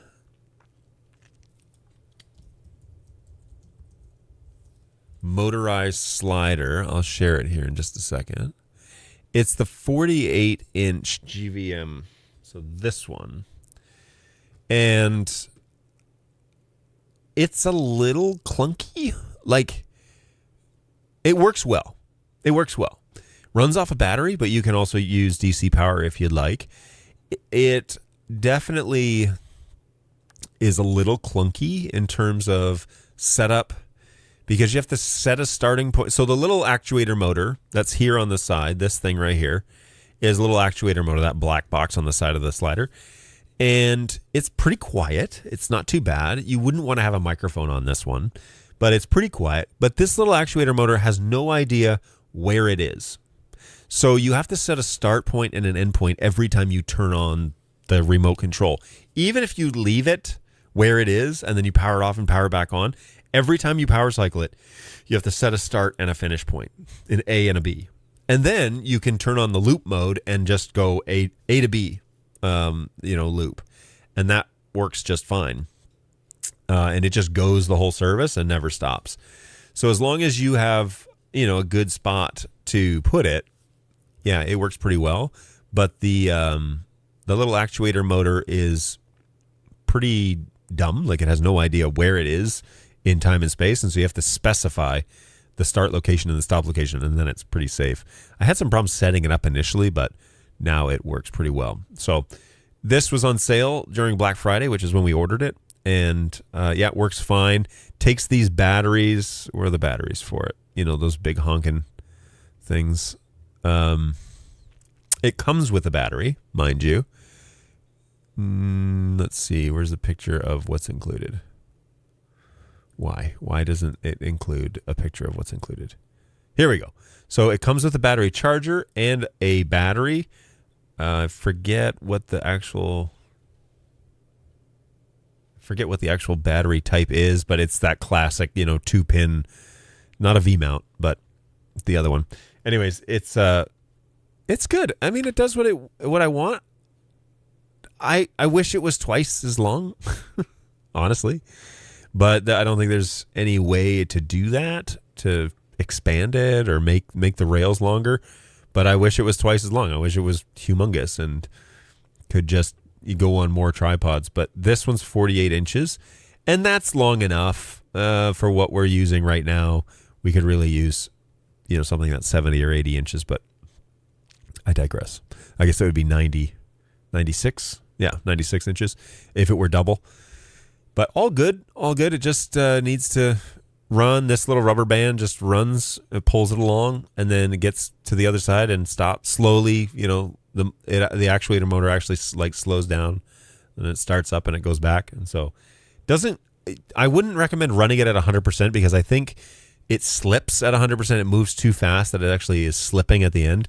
But I run it at like 70 or 80% speed, and that's fast enough.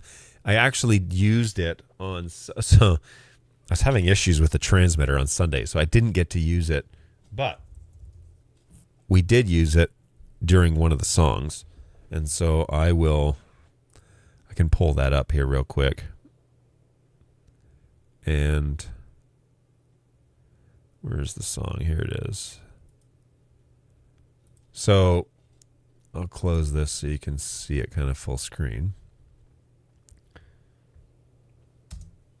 So we go to that wide shot after Holly's done here. I've muted it. Here it is. So this is that shot on the slider. Now, what's really cool about it is it cuts back here in a second. With this shot, with this slider, the top of it has a way that turns the lens with the slider. And it's a pretty simple way to do it. But what you do is you line them up in the middle of the slider. So you put the unit in the middle, and you make sure that your subject is where you want it on the frame. and then you slide it over to one of the sides, and there are these two little screws on the side of the slider. These red ones right here. They're on the, oh, sorry, it's behind my head. So the little red ones here that are on the sides, they adjust this. See that bar that's in the middle? That kind of like is slanted down. They adjust that from the center. And when you turn it, it actually turns the camera head back and forth. So as the camera is running along that rail, it's slowly turning the camera head whichever way that you want it to go. So you line it up in the center, which is at 0. You line up the camera at the center, and then you go to one extreme, and you unscrew that red thing, and you pull that bar back or forth, and you put your subject back in the center. And then you go to the other extreme, and you unscrew that one, and you put your subject back in the center and tighten it down. Tighten them down when you're done. Tighten them down when you're done angling it. And then it will, as it pans across the 48 inches of this bar, it will rotate the lens so that it keeps the subject in the center the whole way. So then you put it just a little bit lower, and so you can see things in the foreground. And in our instance here, we've got people in the foreground, so you can see their face or their heads, and you can see them kind of moving. Let's go back 10 more seconds here. So you can see them kind of moving. And I got it right at the end, which was unfortunate, but you can see them kind of moving in the front, just like subtle movement, but it's not a static shot. And my cams 1 and 2 are static shots. This is just on it's an adjustable lens, but it's basically this shot is what we're going for. This is cam 2, and then cam 1 will go back to Patrick in a second, but it's just a little bit of movement is all it is. It's just kind of moves with the song. This is cam 1. It just kind of moves along with the song, and that's all it does. It just provides a little bit of subtle. It's not a cameraman, but just like we're real, like it shows like these people are real and they're moving and they're listening to the song, or maybe they're singing along or something like that, but it's happening in a real audience. So that's what that's for, and I think it accomplishes that job pretty well. So we're using this slider. It uses a battery. Charge it up before you use it. But that's the way that it goes. Hey, that adds a lovely subtle motion. I like it. Hey, that's so clever. Oh, thank you. That's I've been wanting to use these for a while. And so, and then on the top of our DSLR, then I mounted our CineView SE unit, which then transmits that image wirelessly back to the video switcher. So we don't have to run. This can go anywhere in our soundstage and be just fine. Can send the signal wherever we want. So it's kind of in an awkward spot. So it's kind of nice that it's wireless. Now I have it set for, on this video, on the CineView SE units, you have 3 different options. You have speed, quality, or normal is what it's called, like nominal. It's like the best of both worlds. This shot was set for speed, which means that the lowest latency, but not the highest video quality. And I think you can tell. I think you can tell the difference between the 4K lenses, which are these guys, and then this lens, which is a DSLR. Clearly a clarity difference between the two. And then on the CineView SE, I wanted it to be, because Patrick's playing, so we kind of want that all to be in time. And then when she went back to singing, we go back to cam 2 because I want to see her face singing the thing. And this is 0 latency practically. So it's really close to what it is that goes out. And this was recorded to Resi, and I downloaded it from Resi. So that's, oh no, this is on YouTube. This is. Okay, so this is what was streamed up to YouTube. But yeah, this camera angle, we'll start using it more often, but it's just something to provide context, and it's something to provide a little bit more like, look, it's real. Like, it's not manufactured. Like, it's a real situation where there are people sitting in the front listening or singing or whatever it is, and it shows kind of whatever's happening on stage to be live. So that was kind of the idea. Wow. Well, I guess that's going on my list to buy list. Well, we have 2 DSLRs that we're not using. And so when we did this and we set it up, I showed my boss basically, and he was like, wow. So I said, how much was the whole rig? And he said, well, without the camera, with the CineView units and everything, it was probably $1,000 out the door. So tripods, we just got cheap small rig tripods, but they're solid enough. The slider, which is $350, and then the transmission system, which is like $550 or something like that. So you don't have to use transmission. You can run an SDI cable to your camera and just loop it so that it's free to move back and forth, and that would be just fine. But because we have the CineView, we actually just have a HDMI cable that just hooks around into the camera, and that's that. So it works really well. It's a good shot. I mean, I think it adds a dynamic, but it's not like we don't have to have a guy on a rig. One day maybe we'll have a guy on a rig, but it just adds a subtle dynamic of context. It's off to the side. It looks, it's engaging, but you don't hang out here for long either. It's a B-roll shot, so you don't hang out there for very long. You just, jump off of it pretty quick, and you mix it in, and that's a good way to. I think it's a good way to provide context. All right. Well, I have officially now gone for almost 3 hours here, so we need to wrap this up. Is it really 1 o'clock? When did I start this? 10, right? Oh my gosh. Yikes, guys. No, I haven't been here for 3 hours, have I?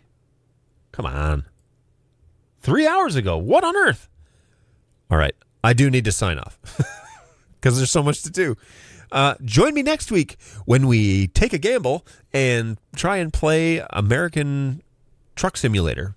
ATM? No, wait. That's not what it's called. American Truck Simulator. That is what it's called. Hey, next week, I'm going to take a few minutes and try and use Scan Converter and see how it holds up to rendering graphics, sending them over to my vMix rig, and then sending those off to YouTube. So I'm going to require my computer to do a lot. There is also American Truck Simulator on that machine, which is my secondary. So if I wanted to offload the actual processing power onto that computer and play it, and then screen capture that and send that over the network, maybe that's a better way of doing it. Both computers will be able to handle it, but we do want to give that a try. So I'll make sure that that's ready to go for next week. I'll plan to play that and maybe a couple of lesser graphic heavy games, and we will go from there. So, you're up to 3 hours. Chad says, hey, I'm not complaining. Yeah. Thanks, man. I appreciate that. Be sure that you tell your friends and family to come along and subscribe to the show because we're talking about anything and everything these days, and that's just how it goes because I'm not an NDI house necessarily, and I don't have a bunch of NDI gear to chat about. So we're just trying things out and seeing how they go. So I want to try Scan Converter, see if it's good enough to play games and stream. I know vMix has been struggling with sending this stream to Twitch. I actually downgraded the Twitch stream to 720, and it's still struggling. And I don't think that it is Starlink. I think it's, well, I don't know. I don't know what it is, but it's like 3.5 megs. And it's struggle busting. Now, in related news, the word on the street is we should have AT&T fiber on our road by the first of the year. And I won't hold my breath, but I will likely move away from Starlink and get AT&T fiber depending on what the options are. But for the price that I'm paying right now, I could probably get their highest tier service. So if I go to AT&T.com, and my coffee is long gone, by the way. But I do appreciate you guys hanging around and chatting all morning. Man, this has been it's been a lot of fun. So let's just do one more thing here. Internet, shop AT&T fiber. We're gonna have to enter the address, so I won't put my home address up online. But let's just look. I don't need to see your holiday coupon thing. All right.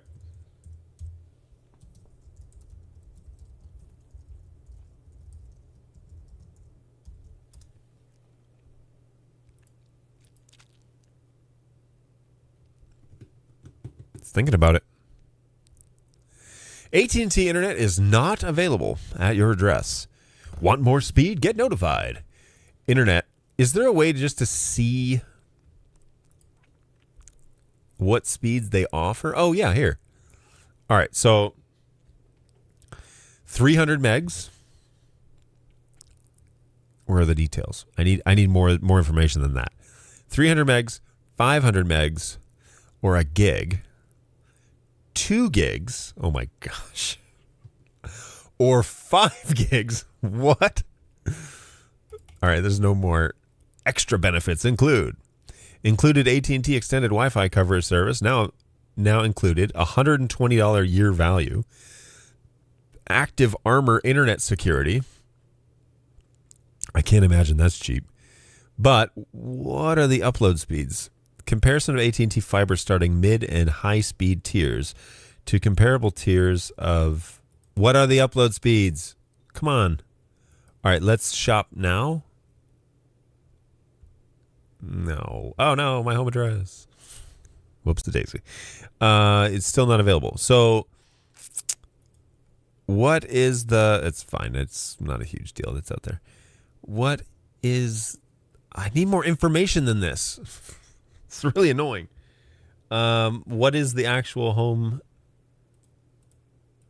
upload speeds? Like, can somebody tell me that?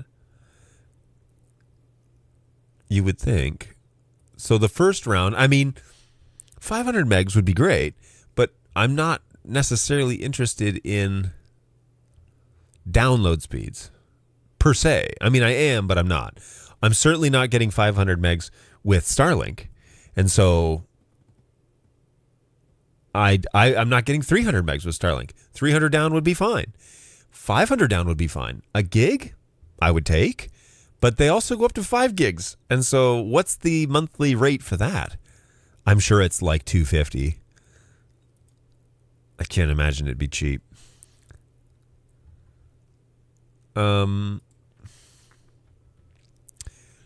I have wireless with AT&T. I wonder if they'd let me bundle it. Maybe not. So I want to know what the upload speeds are. Fiber internet.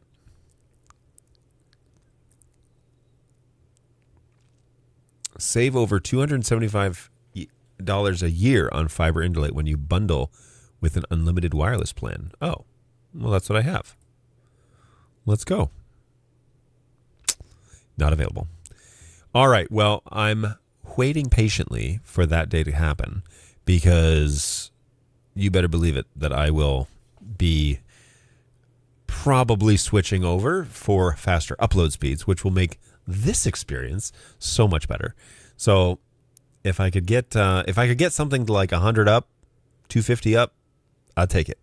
I'm sure they don't offer that, but I'm interested. So, all right, guys, I need to head out. So I really appreciate you hanging out with me. As always, it's always a blast to hang out with you guys and chat about things. We had some good discussions today about some things, volunteers and home automation and American Truck Simulator, and look forward to more of that on next Thursday when we hit the road with American Truck Simulator.